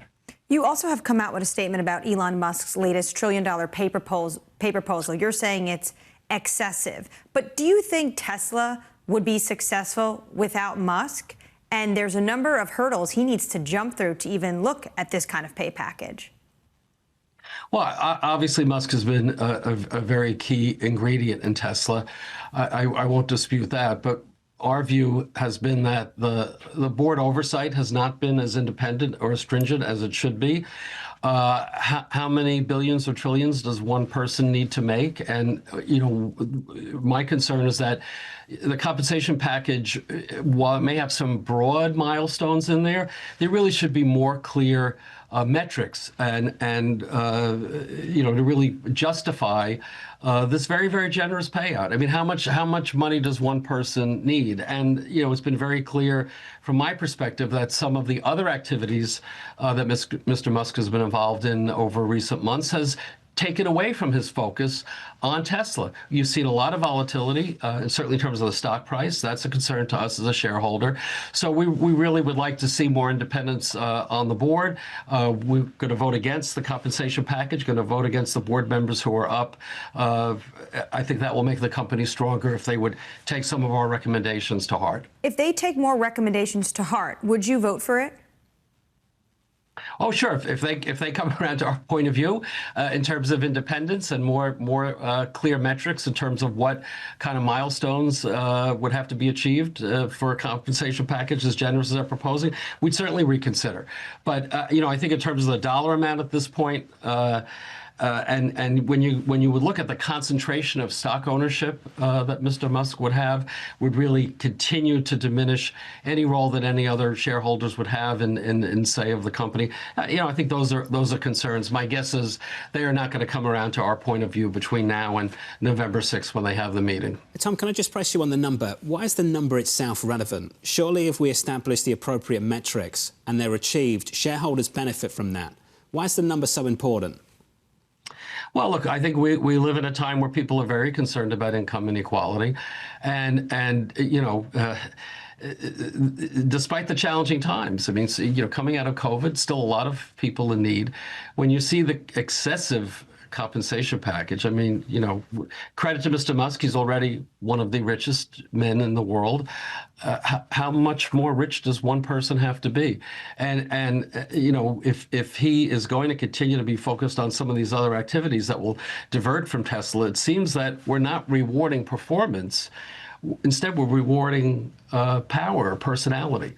I don't think that's the smartest way for Tesla to be managed. Well, I guess the way some people might counter that, Tom, is that if he doesn't pay enough attention to the company, he won't hit the metrics anyway, and he won't get the money.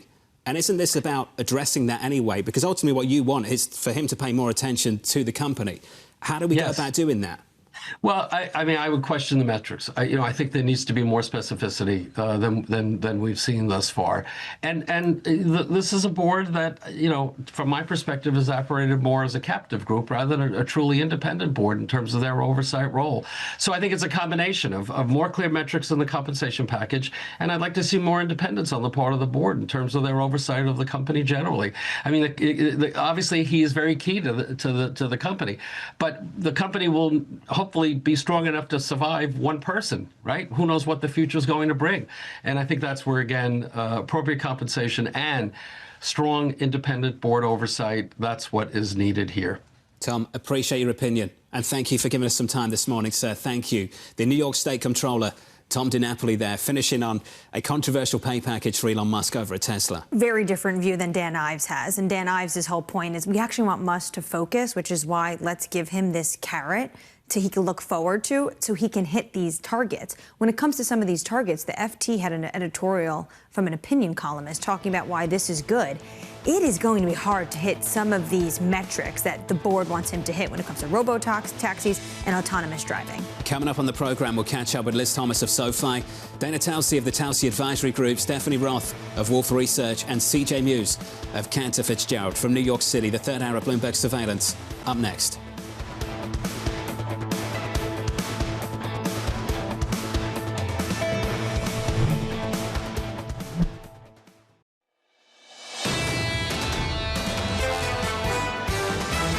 Corporate sector is strong. Maybe we're not in a bubble yet. The cash flow at these big hyperscalers is still very strong. Part of the reason why megacap tech can rally with such strength is that fundamentally those names are defensive. We are seeing broad-based and underestimated strength elsewhere. There's, I think, a wave coming that will push through for corporate America. This is Bloomberg Surveillance with Jonathan Ferro, Lisa Abramowicz, and Annmarie Hordern.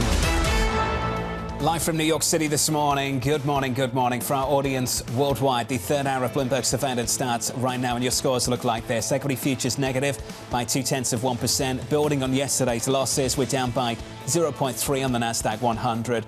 In the commodity market, what a move. Brent, WTI, higher by around 5% on both Brent and crude. WTI crude is 61.65, following tighter restrictions on Russian energy coming from both the US and the European Union.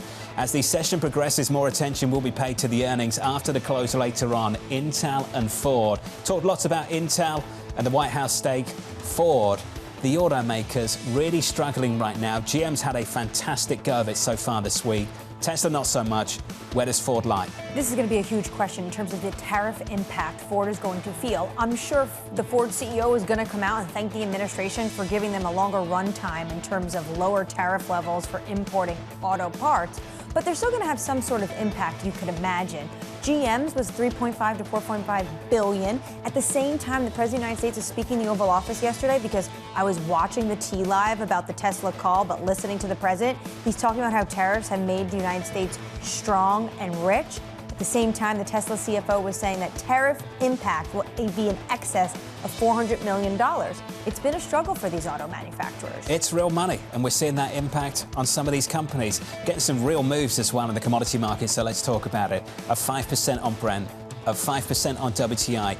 These are the things that the Biden administration just didn't go towards. They stopped short of. And now we're seeing these sanctions on two of the biggest players in Russian energy. Biden administration couldn't because of the domestic politics at the time and higher inflation, and that was really bruising the Biden administration. They couldn't do it. They had to keep as much Russian capacity on the global oil market. Well, right now, the global oil market could handle some pullback in Russian supplies because everyone was talking about a glut.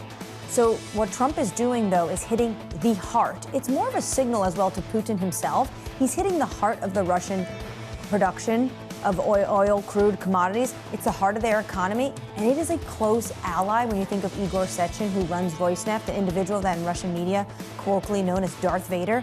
It is a message that we are going to be serious if you do not come to the table. The US move is getting tons of coverage. The European move, less so. And I find that interesting. Let's just sit on the European move. Bringing forward banning the imports of Russian LNG. OK? Now, yeah, this should have been done a long time ago. I'm right there with you. 2027. I'm right there with you. But if the Russians are looking at this play out, in an ideal world, Russia comes to the table, war's over. Most people I know is on board with that. That's great. Stop the killing. In an ideal world. But what are the unintended consequences of all of this, and could Europe be in for a tough winter? Well, Russia, of course, knows that this chokehold they still have on the Europeans. But we should note, the Europeans have done a tremendous amount of work of finding LNG elsewhere, from Qatar, from the United States. Remember Trump 1, he talked about freedom molecules when it comes to U.S. LNG.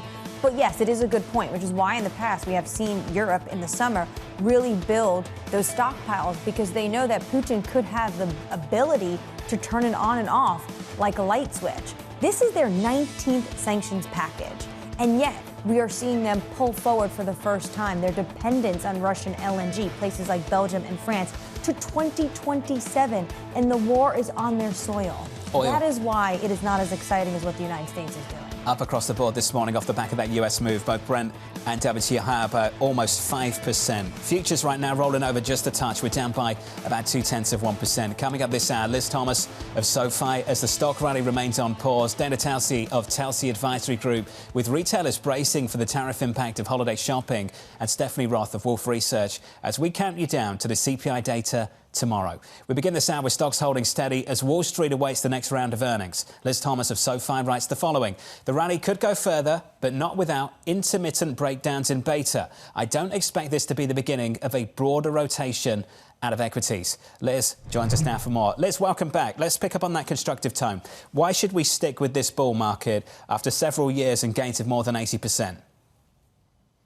Well, when you think about the different components of what goes on in the economy and the markets, you've got obviously the market itself, you've got earnings growth, and then you've got the macroeconomic piece of it.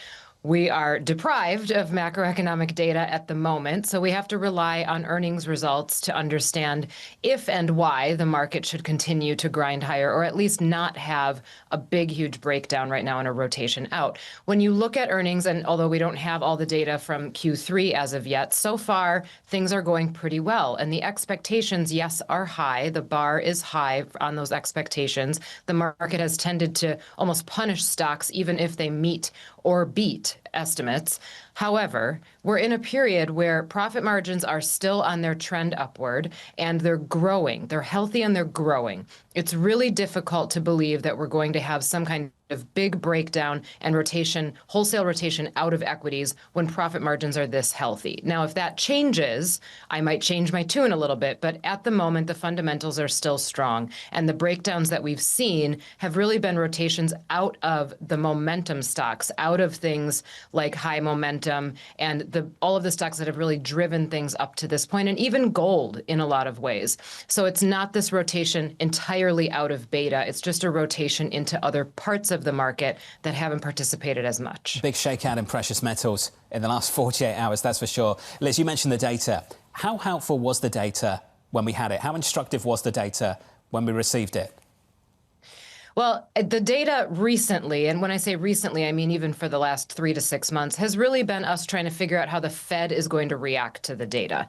So the data had been cooling. We all know this. This is no secret. The labor market data had been cooling. Growth data had been cooling, although it's looking to be pretty strong for the third quarter. And we know that just activity had slowed across the economy in general. You've got manufacturing PMIs below 50, services PMIs right at 50. So there wasn't any terribly concerning data, but the data was confirming for everybody that, yes, things have slowed down. And frankly, we needed them to in order to take care of this inflation problem. So was it helpful in trying to understand what the Fed might do and set our expectations appropriately? Yes, I think it was helpful for the market in that regard.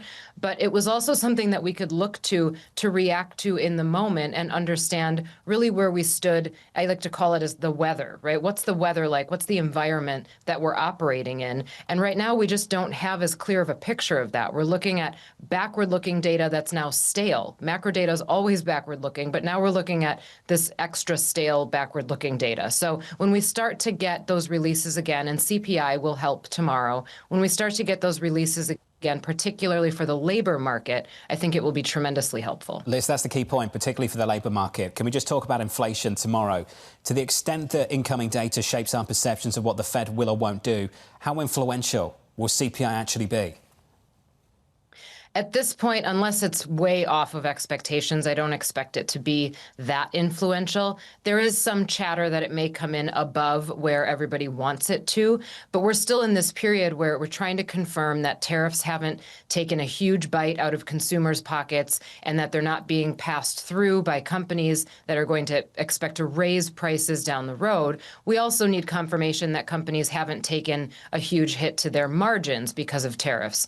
We're more likely to hear that companies in the goods sector have taken a hit to margins, but I think that's expected at this point. So the CPI data tomorrow, I think, probably just confirms what everybody has already priced into the market, and that's that the Fed is expected to cut 2 more times this year. Well, what if it comes in even hotter than everyone's expecting? What kind of market reaction could we see? I think it depends on what the components are that would drive that print. If the component is something like shelter that we've known is a problem for a long time that we really can't affect directly with rates, at least not in the very near term, I don't think there's as much of a reaction. If it's due to something that's surprising, if there's some goods sector that's very important to the economy that suddenly shot up in price and consumers don't have a choice but to absorb those prices, then I think you see a different reaction. There's also a school of thought that during government shutdowns, when we don't have economic data, it actually makes the Fed more dovish going forward. So I don't expect that we're going to suddenly see a repricing down in rate cuts, meaning that the market is going to pull back the expectation of rate cuts. If anything, we might see a repricing of more, but that's obviously if the data comes in line or even cooler. Why would they be more dovish, though, if they don't have the data to back it up? And this Fed loves to say that they're a data-dependent Fed. Right. So, well, and that's the other thing about next week. When we hear from the Fed, because they're so data dependent, I think they're going to be very flexible in their message. And they're going to maintain the flexibility of saying, we did cut rates once. This doesn't mean that we're going to cut them every time. We're still watching the data. We're still concerned about the labor market. I think in general, and this is just my speculation, I don't have a line to Jerome Powell. He has not said anything like this to me. But my speculation would be that absent data, absent transparency, investors tend to get a little bit more skittish. Markets get a little bit more skittish. We're obviously seeing that right now. So the Fed coming out and being extra hawkish after a period of like that would probably not be received well. The Fed doesn't like to surprise the market. The Fed doesn't like to upset the market and cause harm when it's undue. So I think that's probably more so the reasoning for becoming more dovish afterwards and just being careful with the messaging. Liz, appreciate the clarity. Thank you. Liz Thomas there of SoFi. Part mind reader as well with Chairman Powell. I think we all have to be sometimes. The Fed's in this phase at the moment where it's show me why I shouldn't cut, not show me why I should. And that's a difference. And the bar for them not cutting at the moment, the data we'd need to see, that bar's pretty high for the moment. I agree, but I think it is uncomfortable that for years you got up behind the podium and said, we are data dependent, we are data dependent, we are data dependent. And guess what? You don't have data except for one print of inflation. The optics are awkward. That is going to be hot. And then you're going to cut interest rates.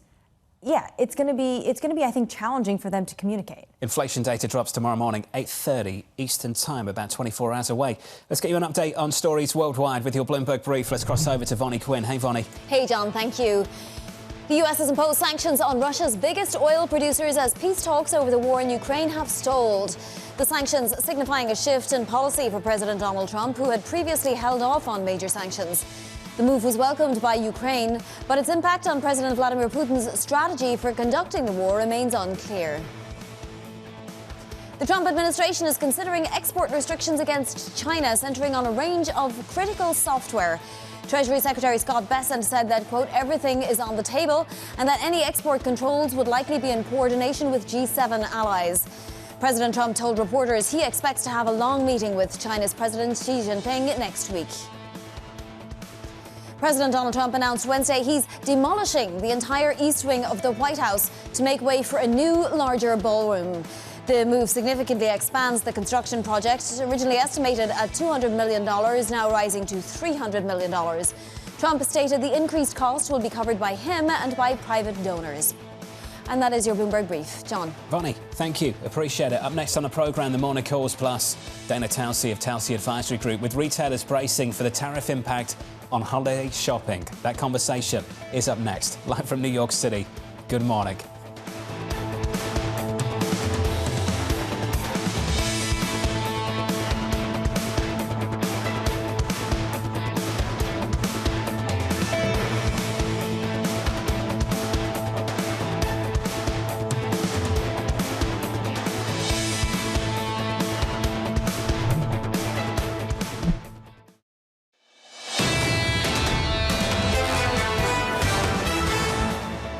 The future is around AI. It's around autonomous, it's around robotics.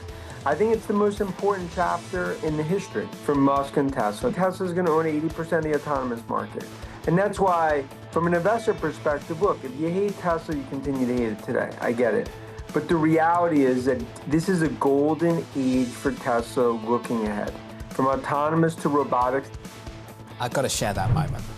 Why? Come on.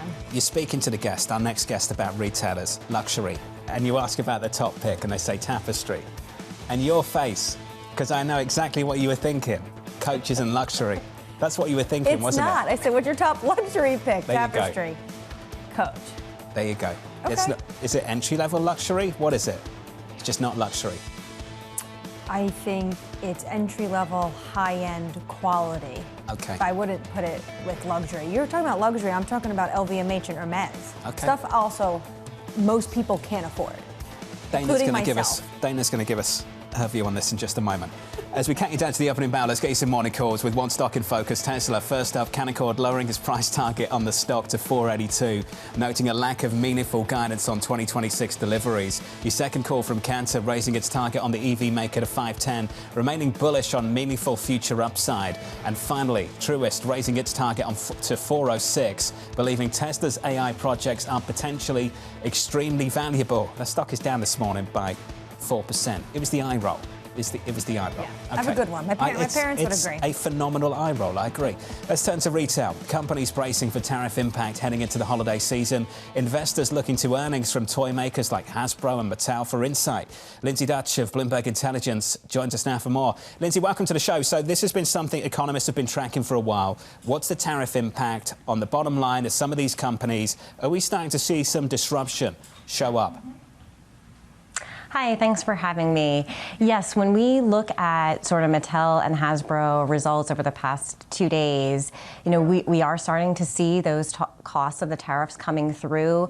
Both of them have estimates of less than $100 million on an annual basis, and they're working really hard to mitigate that cost with multiple levers. They're raising prices on some cases, adjusting sourcing, and they're also cutting costs elsewhere. I think the bigger worry bead, though, is the second order effect of these tariffs on demand. And that demand heading into the holiday season is quite uncertain. Yeah, Lindsay, this is the difference now compared to where we were coming out of the pandemic. Consumer price tolerance was so much higher.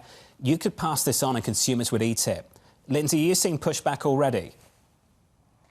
So we haven't quite seen pushback already. The point of sales data for toys is positive. We are seeing growth, but what's reflecting in the toy maker earnings is that the retailers, think national retailers like a Walmart and Target, because of the tariffs, delayed their holiday orders, and they delayed them significantly. So usually we would see those orders start to come through earnings in the second quarter.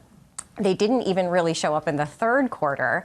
So these orders are delayed 2 quarters all the way to that back half of the year, and the orders are actually coming through a little bit smaller because they're importing the product domestically. So there's a big change in how the retailers are taking these toys ahead of holiday, which just gives more uncertainty on that demand front. Lindsay, appreciate you jumping on. We'll talk more, no doubt, going into year-end. Lindsay Dutch there of Bloomberg Intelligence. Let's stick with retail. Telsey Advisory Group expecting sales to grow 3.5 to 4.5% this holiday season. Right in the following. We expect tariff-related inflation to drive a relatively normal sales increase for the holiday season. Dana Telsey, the CEO of Telsey Advisory Group, joins us now for more. Dana, good morning. Thank you. Thank you for having me. Good morning. It's good to see you. Who's in the sweet spot into year-end? I think in the sweet spot to year-end, it's those companies where there's product newness and innovation. Who do we have doing that? Yes, you have Coach in terms of Tapestry. You also have newness at Levi's. Look at the wide-leg jean that's out there. Birkenstock and their closed-toed shoes. Ralph Lauren, and frankly, the expanded appeal of their product is compelling too. And you know what? You have to watch out for some of the wholesale companies too. When I mean wholesale, those that sell other brands. Off-price, given the tariff-related impacts, there's going to be traffic to the off-pricers. And you know what? Let's see what Macy's does in coming up with the bold new chapter strategy. And look what they have now, Abercrombie Kids, and new brands that they're showing in their assortment. You just mentioned a number of brands that I would call more mid-market. Right. That's the sweet spot, not luxury. Well, the interesting thing with luxury, two things, LVMH and Hermes. LVMH showed sequential improvement in their first positive growth in quite a while. With a bar of 80 billion euros in sales, Hermes numbers, look what they had, 9.6%. Stock went down on that because overall you're topping out and you've had 3/4 of high singles. But much smaller bar of 16 billion euros in what they're generating in sales. So you're saying Hermes was punished because LVMH did so well? Because the Hermes sequential numbers, change was bigger. Because the numbers were insane. 14% higher in America. Their sales in leather goods division, which is the Birkins and the Kellys, is phenomenal. It's amazing. Keep in mind, it was up, but it was up even a point higher last time. So at a 40 times multiple that Hermes is trading at, it needs to deliver continued exceptional results. And look what's happening. You talked about real estate before. Both Hermes and LVMH investing in retail real estate. The Christian Dior store here on 57th Street, one opened in Beverly Hills. Hermes supposedly paying $400 million for a new location on Rodeo Drive that could expand up to 40,000 square feet when they're currently generating $200 million in their existing location in sales. New store on Madison Avenue. Yes. I say new, last couple of years. Beautiful, beautiful stunning, store. Absolutely stunning. What are the benefits of that real estate footprint? Well, a couple things. I think the global streetscapes, we don't have a lot of them. They're more limited. A lot of these luxury brands want to control their own destiny, and wholesale is not as growthy as what you can do in your own store. So limited real estate venues, you can capture the experience of buying, but also of doing too. Whether it's restaurants or whether it's spas, controlling your own brand destiny and the experience matters in retail real estate. This is all very Annmarie. I'm going to bring us down to the low end just briefly. Two big losers on the S&P this year. Two of the worst performing stocks on the S&P 500. Lulu, Deckers. What's gone wrong? I think a couple things. I think Lulu overall, they need to accelerate the product innovation they have. And I don't think it's necessarily from competition. I think you needed to do it to yourself. There's upticks that need to be made in showing a wow in what you have. At Deckers, rate of growth. The HOKA rate of growth, tonight they report after the close. Let's see what that number looks like, especially when you have On growing at a faster rate. What's going on in terms of the tariff stories for these companies? How have they been able to mitigate the impact? I think you're first going to see it. I mean, we've all heard about the longer you wait, the more the price increases are coming. You've seen some price increases in footwear. Not a lot, but definitely some. We're expecting in this fourth quarter. That's why we have such a wide spread in the holiday season sales forecast, 100 basis points, because what's going to be the demand levels as prices tick up?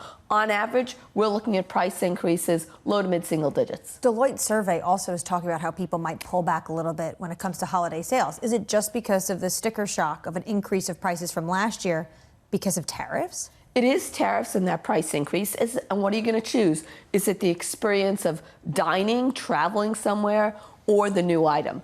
And if you're buying the new item, one of the things is new and innovation. It has to be new. And part of the reason why, if it is new and different, maybe whatever price it is, but you didn't have it last year. Who's innovating right now the best? I think you're seeing a lot of interesting things. I think you have innovation in beauty. Look at the 43 new brands that Ulta has shown. It really has helped drive sales. You've seen that strength in Sephora also. You have innovation at Birkenstock. Those closed-toed shoes are meeting demand. And wide-leg denim is all the rage. I don't get closed-toes Birkenstocks. I don't get Birkenstock. I don't get them either. Period. Well, people who do are buying 4 pairs. Why the closed toe? Warmer, something new and different than a sandal, can be worn in colder weather. So they're basically sandals with a closed toe? Yeah. OK, all right. Dana, thank you. Thank you for having me. Thank you for being here. Dana Telsey there, Telsey Advisory Group. I mean, I put them in the same category as Crocs. Like, Same. You know, for me... but I'm looking at a pair at Neiman Marcus right now. They're going for $450 because they have a Teddy Shearling fur buckle, mules, part of it. It must be Birkenstock mixed up with some other luxury brand. But just for the viewers' awareness, the only reason why we know that Madison Avenue Hermes is so nice, because not me, you brought us there to buy yourself a new tie. I did. Yeah. And then so got that's really your really your world. Then did something that was very bad. Yeah, tell Dana what you did. I got it slimmed down. Oh, yeah. wow. Tailored an Hermes tie. Have you heard of this? I haven't heard of that before. That's new and different. Is that the tie? It's not, no. Okay. Maybe it's innovation. No, I wear that on Tuesdays. Oh, Tuesdays. Yeah. I'm going to be watching. It's on the calendar. All right. Coming up, Stephanie Roth of Wolf Research as we count you down to the CPI report tomorrow. Plus, Jahara's got some morning movers. Quantum computing stocks up on a potential US stake. From New York City, you're watching Bloomberg TV.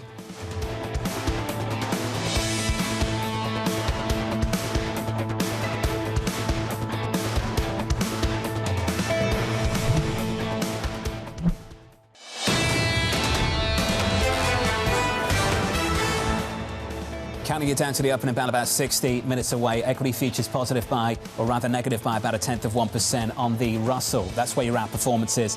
That's where you see some positivity. The small caps up by 0.3%. Let's get you some single names, some morning movers. Let's cross over to Yahara for more. Hey, Yahara. Hi, John. American Airlines shares are popping off, up 4.3% now. In the pre-market, the airline now sees a profit for the full year after previously predicting a loss. All this boosted by domestic business and leisure travel. And no surprise, Americans saying that premium travelers are driving that growth. But all of this fits into the bullish trend we've seen with all 4 major airlines reporting now. Southwest, Delta, United, all seeing this pickup in domestic demand. And we move on to Warner Brothers stock. Those shares are up 2.3%, on track for a fourth day of winning as the company's potential sale moves quickly. We're reporting that it will start asking bidders to sign NDAs as soon as this week in order for it to start sharing sensitive financial information with them. Plus, that Warner Brothers has already received 3 offers from Paramount Skydance, with one almost $24 a share, but all were rejected as being too low. And we end on quantum computing stocks. They are surging in the pre-market on a Wall Street Journal report that the Trump administration may take equity stakes in firms like IonQ, Rigetti, and D-Wave in exchange for federal funding. It follows similar moves with Intel and MP Materials as Washington looks to back a sector key in things like drug discovery and unlocking other efficiencies in the economy. John? Yahara, thank you. Thanks for this morning. Appreciate it. Let's turn to the data. The Federal Reserve no longer receiving private sector employment numbers from ADP. Sources telling us here at Bloomberg the data stopped after an August speech by Fed Governor Chris Waller. Joining us now to explain just what's going on, Bloomberg's Mike McKee. Good morning, Mike. Good morning, John. We don't know exactly what's going on because the Fed isn't commenting and ADP isn't even answering the phone, but it does appear that ADP has cut the Fed off from its data. Now, ADP provided raw data to the Fed, the data that they collect, and they provided it on a weekly basis as opposed to the monthly figure that we get. The Fed would adjust the data to fit its models on what's happening to the labor market, and that is different from the numbers we get. ADP works with Stanford to come up with its release that it puts out every month in terms of how many jobs were created or lost. Now, the issue is what happened when Chris Waller talked about it in August. Waller has talked about it a couple of times. So has Jay Powell. It's no secret that ADP gives the Fed the data. It seems that maybe Waller released some of the data, told us that the data was getting worse in that month before it was supposed to. But we don't really know. We don't get the data. And it's one less thing the Fed has to make a decision on. But you're right. We do get CPI tomorrow. They have to do that because the Social Security Administration uses third quarter CPI data in order to construct the cost of living increase figures for next year, which by law they have to put out fairly soon. And so the Labor Department has called back in workers. The data's already in, but they've called back workers to collate it and put it out tomorrow. The forecast is we're going to see continued fairly strong inflation, up 0.4 and 0.3 for headline and core, pushing us up to 3.1% for both, which is not the direction the Fed wants to go. But again, they're thinking this is tariff-based and it is going to be relatively short-lived. So they're going to look beyond it, and it's not likely to change the Fed's view, but will give us something to talk about. Michael McKee, short-lived. Thank you, sir. Appreciate it. Too short, as always, Mike. Thanks very much. I can't go with short-lived. It's short-lived. It just doesn't sound so right. weird. You know? Yeah, Chairman Powell-esque, Mike McKee. I'd expect nothing less. The ADP story is interesting. So Anna Wong of Bloomberg Economics commented on this yesterday, and it's a kind of strange decision from ADP, so I'd love a comment from them on it, because the Federal Reserve's use of that data offers validation to ADP, which they can leverage as a company anyway for private sector economists trying to track the same thing. Well, that's what I thought. Doesn't ADP want the Fed that's going to make decisions and talk about the fact that they're making these decisions because they have this great data from ADP? Don't they want that to continue to be the narrative? And also, I think it's quite honest intellectually for Christopher Waller, Governor Waller, to come out and say what he is looking at. I think that's important for the health of the transparency of the Federal Reserve in this market. We need some more transparency on just what happened with that story. The data we will get is CPI. It drops tomorrow morning. Stephanie Roth of Wolfe Research writes the following. There are a number of offsetting factors keeping the overall reading benign. While airfares and good prices should be firm, we expect rent inflation to continue decelerating. Stephanie joins us now for more. Steph, good morning. Good morning. That last point's the important point. Do you think that continues? The rent deceleration? Yeah. Yeah, I do. And I think we've seen a gradual trend in terms of rent deceleration. We saw a pickup in the August print. That appears to be tied to the August versus February because it's on a 6-month panel. So when we move to the next month's panel, which is comp to the March data, then you actually have it moving in the other direction. So we expect that the trend will continue. The last month was a bit of a quirk tied to kind of the comparison to the February reading. And in this case, it will continue to move down. So this gives the Fed ultimately space to keep reducing interest rates. For how much longer? Yeah, so I think they're certainly going to go next week. And then beyond that, it's going to be more of a question. I think it's interesting that Governor Waller most recently said it's not a clear path towards continuously cutting rates because he had been one of the more dovish voices out of the Fed. So our expectation is they'll cut a couple more times. December, I think, is more of a toss-up than the market thinks. And then from there, it's going to just depend on the path of data, which eventually we'll get, in which case we'll probably see a labor market that looks a lot better than the most recent trend in non-farm payrolls. Christopher Waller said that, Governor Waller said that to Jonathan and I, the fact that you have to be a little bit cautious. Do you think he's warming up to the fact that maybe they need to also see the inflation prints to match how he's feeling about the labor market? Yeah, and I think there's also potential evidence that the economy is holding up fairly well. If we look at the consumer spending data, that's not consistent with a labor market that is weakening significantly. So given that there has been a lot of volatility within payrolls, it is very feasible to believe that the economy is a lot better than the 29,000 three-month average payrolls. If it's something more like 60 or 70,000, that's exactly where the break-even pace should be, in which case they should be a little bit more cautious in terms of cutting rates from here. When it comes to inflation, how are you also feeling about food inflation, which has been going up, which is why the president was talking about beef prices yesterday, and things like coffee prices going up? And at the same time, this morning, we potentially are looking at higher oil prices. Yeah, so I mean, that's certainly a challenge. Of course, the Fed focuses on core, but that's something that matters for the U.S. consumer. It has an impact on sentiment and spending into the future. Our sense is that we'll see gradual elevated inflation, although our forecast for the next print is on the lower side, 0.26. Our expectation is you'll see it bounce between around 0.3% for the next couple months. Q1, I think, is something to watch out for, though, because Q1 we might start see just yet another Q1 where inflation is elevated, and that might spook markets a bit. So running between 0.3 and 0.4 month on month, which is just a step higher from where we've been. How are you and the team exploring the change at the top of the Fed? When you take a 12-month view, is it split between the Chairman Powell Fed and whatever comes next, or just a smooth 12-month view? Yeah, so I think what we'll see is an environment where the majority of the FOMC members are focused on the actual data, in which case the data should be fairly solid. In fact, the economy is likely to inflect higher next year. So they're probably not going to be as dovish as perhaps the next Fed chair would like them to be. And it might be a bit more of a split committee even than we've seen. Do you think the new leadership, even if they are super dovish, will have some problems convincing this committee, given the vote makeup and the changes in early next year? I think that's exactly right. And what we saw in the last FOMC was the most important indication of that they all were largely voting together outside of Governor Myron. And that tells us that the Fed independence is really more durable than people feared. Risk management, that phrase they used, I think covered up a lot of cracks on the FOMC and plenty of division, debate, whatever you want to call it. How much longer can you cut rates and call it a risk management decision before you have to ultimately just say, time's up? I think you get one or two more rate cuts, and then it has to meet tops. And then it's going to be a question of what the data are doing. And our sense is maybe they'll cut 3 or so more times, and then at that point it's going to be the economy's largely fine. In fact, it's inflecting higher. There's a lot of tailwinds heading into 2026, and it's going to be a harder environment for them to just be cutting for risk management reasons. You keep saying what the data's doing. How have you been dealing with the fact that we are in a data desert, besides, of course, CPI tomorrow? So everyone's been talking about state unemployment claims. That's, of course, one thing that we are getting and looking closely at. The credit card data that's coming from private sector sources has largely been stable. And then we had data up until most recently, and that showed a consumer that was running quite solidly in an environment where there was a lot of economic uncertainty. If this is a prolonged shutdown, how difficult does the December meeting become for the Fed?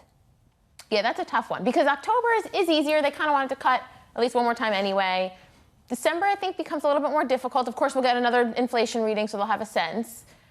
We might keep getting inflation readings, though we might not be getting the jobs report. Yeah, that's totally right. Oh, we'll continue to sort of keep an eye on those jobless claims, but I think it's going to be a really difficult environment for them. They'll be focusing on the sort of the private sources. I guess maybe not so much ADP, but will they be? No, seriously. I mean, it feels like the Fed is in a really challenging position. They are. I think the easier thing to do would be to cut in October and then perhaps hold in December, saying that we're closer to where we think neutral is. We're now in an environment where jobless claims are not picking up, and we're kind of going to wait and see for now. December could be amazing. Could have a lame duck chairman sitting there offering forecasts, and on the same morning could have an op-ed from the incoming Fed chair, Wall Street Journal, Bloomberg, FT, take your pick.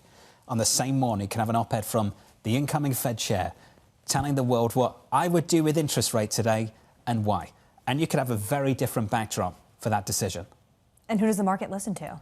Is it Chair Kevin Hassett, incoming Chair Scott Bessent, incoming Stephanie. Chair? What do you think? To John's point, what is the market? How does the market trade that?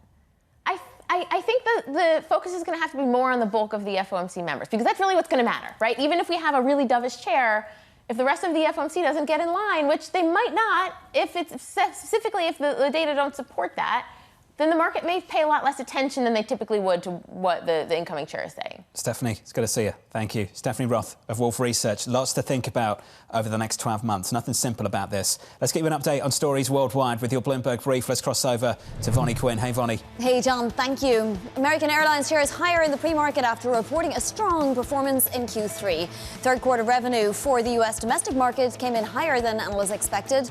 International disappointed due to lower sales to Europe and to Latin America specifically. The airline also sees a profit for the full year compared to the loss previously forecast. Tesla's profit fell in the third quarter as rising costs undermined record vehicle sales. The company reported adjusted earnings down 31% from a year ago. CEO Elon Musk touted ambitious initiatives on the earnings call, including humanoid robots and AI programs. Musk also pleaded with investors to back his $1 trillion compensation package. In sports, NBA action is back with a busy slate of Wednesday night games. In Texas, Spurs phenom Victor Wembanyama scored 40 points in a dominant win over Dallas, outshining top draft pick Cooper Flagg. In the East, the 76ers beat the Boston Celtics behind a historic debut for guard VJ Edgecombe, who scored 34 points. And here in New York, the Knicks season off to the right start after beating the Cleveland Cavaliers 119-111. And that is your Bloomberg Brief. John. Vonnie, thank you. Happy now? Yeah, the Knicks won. I'm so excited. I changed my mug. This is all for Jamie. Oh, so we've moved on from Yankees. I mean, sore subject still. Okay, all right. Up next on the programme, we'll set you up for the day ahead. Plus, we'll catch up with CJ Muse of Cantor Fitzgerald as he's raising his price target on Intel ahead of earnings. That conversation up next.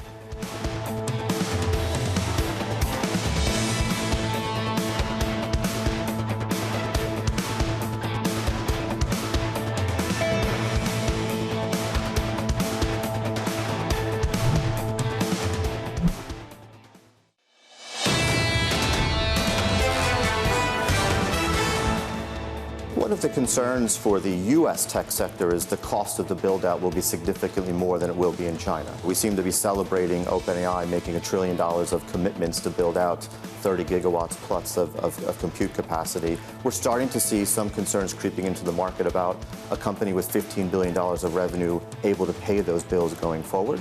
And the sustainability of that build-out and that cost beyond this initial phase. Stefan Slowinski of BNP Paribas Exane. Interesting conversation earlier this morning on Meta. If you look across the analyst coverage right now, ton of buys, few holds, one sell. That underperform belongs to Stefan over at BNP Paribas, just to get the bear case when the bull case is articulated so well and so often on this program. Equity futures on the S&P 500 negative here by a little more than 0.1%, down by a quarter on the Nasdaq 100. A little bit of outperformance on the small caps, the Russell up by 0.2. That's your price action. Here's the trading diary for the week ahead, the end of this week and a sneak peek of next week as well. Today, earnings from Intel and Ford after the market close. On Friday, some CPI data plus UMich consumer sentiment. Looking ahead to next week, Wednesday is absolutely massive.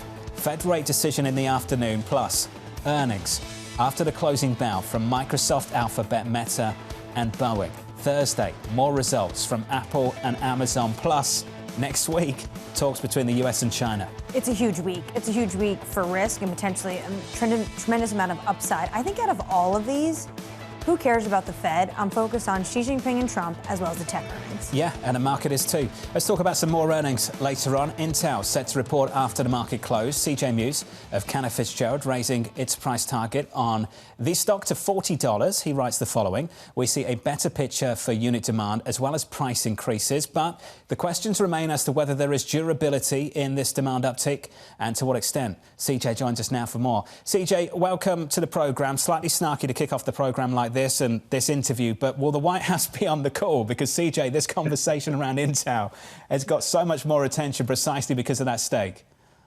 Yeah, sure. So no, I think the simple answer is they won't be on the call. But you know, we added Intel to our tactical long list on September 1st when the Trump administration became a shareholder, and so I think that that is obviously has been a positive driver for shares. And I would note that we expect one or two or three more kind of partnership announcements with the likes of Apple and Google, Microsoft as potential partnerships. And then finally, I would note that Lip-Bu, the new CEO, compensation package really kicks in at a $45 stock price. So I do think there are drivers here that can drive one more kind of leg higher for shares. CJ, can I just press you on why you upgraded? Obviously, it's worked because the stock has absolutely ripped since that investment from the White House. But CJ, what was it about that you believe is a fundamental positive development for the name?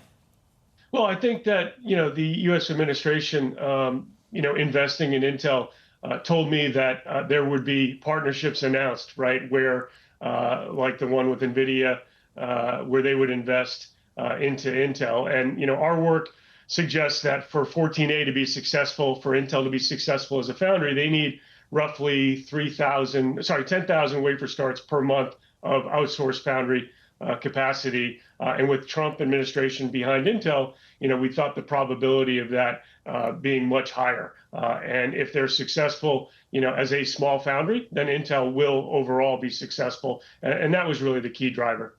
Do you see pressure yet from the U.S. government to get individuals to buy these chips?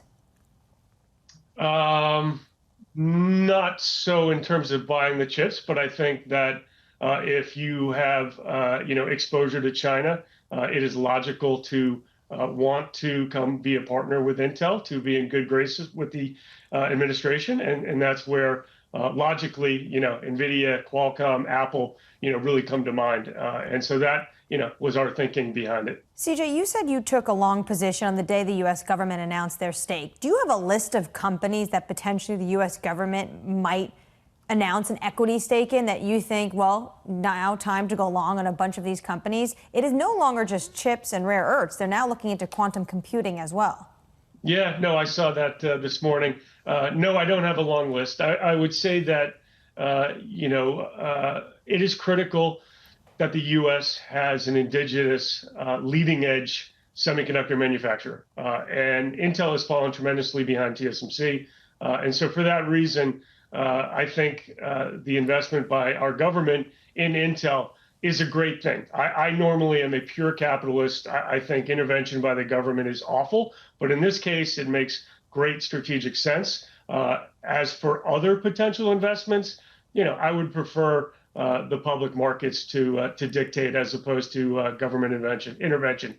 CJ, I think we're right there with you as well. Difficult to debate that one. I just want to ask you about the exposure to China now. CJ, whether that exposure of Intel specifically in China is going to be compromised by this investment, and how much of a risk factor that is going forward? Well, I think that, x86 technology is pervasive, and for that reason, I think China will continue to purchase, either from Intel or AMD. So I don't see a real, challenge there. But I do think at a higher level, we're obviously seeing, U.S. and China, move away from each other, which, I do think is a negative thing in the semiconductor world. And it's the most obvious, in terms of, NVIDIA's exposure of their accelerators in China going from 95% share to 0%. And so I do think, next week, President Trump, President Xi, I do think that semiconductors will be a part of that grand bargain, which I think would be a positive for U.S. semiconductor sales into China. But, we'll see. Well, CJ, I've got to ask you, what could that grand bargain actually look like? And do you think that maybe that opened the door to the top tech from the U.S. being exported back to China? Well, I think rare earth is what the U.S. and the rest of the world wants. And I think China wants, more leading edge semiconductors. But I don't think we will reduce that threshold. So I don't think we'll allow the most bleeding edge silicon from NVIDIA. But I do think that, a little bit more lagging edge will become available. And on the semi-equipment side, I don't think there's any change in terms of that line in the sand, in terms of not getting access to EUV technology, which really limits China to building 7 nanometer and above, as opposed to, TSMC today building 2 nanometer. I don't see that changing, but I see everything else easing. This morning, we got the communique from the CCP's 4th plenary session, and they talked about how China aims for a, quote, big increase in level of tech self-reliance. CJ, does China even need the United States? That's a good question. The simple answer is yes. They need semi-equipment, and if they want the best semiconductors, then the best, semiconductor fabless companies are in the U.S. And so the simple answer is yes. Concurrently, however, they are investing in their own indigenous industry, and that's something that they've been doing for the last 10 years, and that is something that will continue. And, their goal is to be self-reliant. I don't think that is possible in the next 5-10 years, but, beyond that, that is their goal. I would say that U.S. and or more specifically, non-Chinese companies are not standing still. And so they are developing great value that I think will sustain kind of an advantage over indigenous Chinese equipment and semiconductor companies. So if you want the best, you're going to want to go outside of China. But, they are investing and they are working incredibly hard. And so I wouldn't discount their capabilities if I take, a longer term view of kind of 10, 20 years. Self-sufficiency is China's goal. It's America's too. CJ, thank you, sir. CJ Muse there of Cantor Fitzgerald and Intel.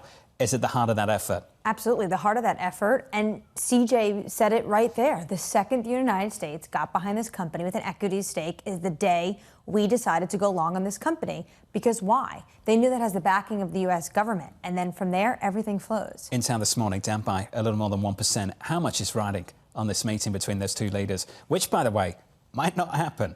You know, look, I know it's on the calendar for all of us, but you have to remember it might not happen. He wants maximum flexibility going into this meeting, and I think also putting even a tone out there that maybe the meeting won't happen. Potentially he's trying to cajole Xi Jinping, not just to the table, but to the table with better terms when it comes to rare earths. But everyone I talked to is expecting this story to be a 2026 story. There's no grand bargain to be had next week.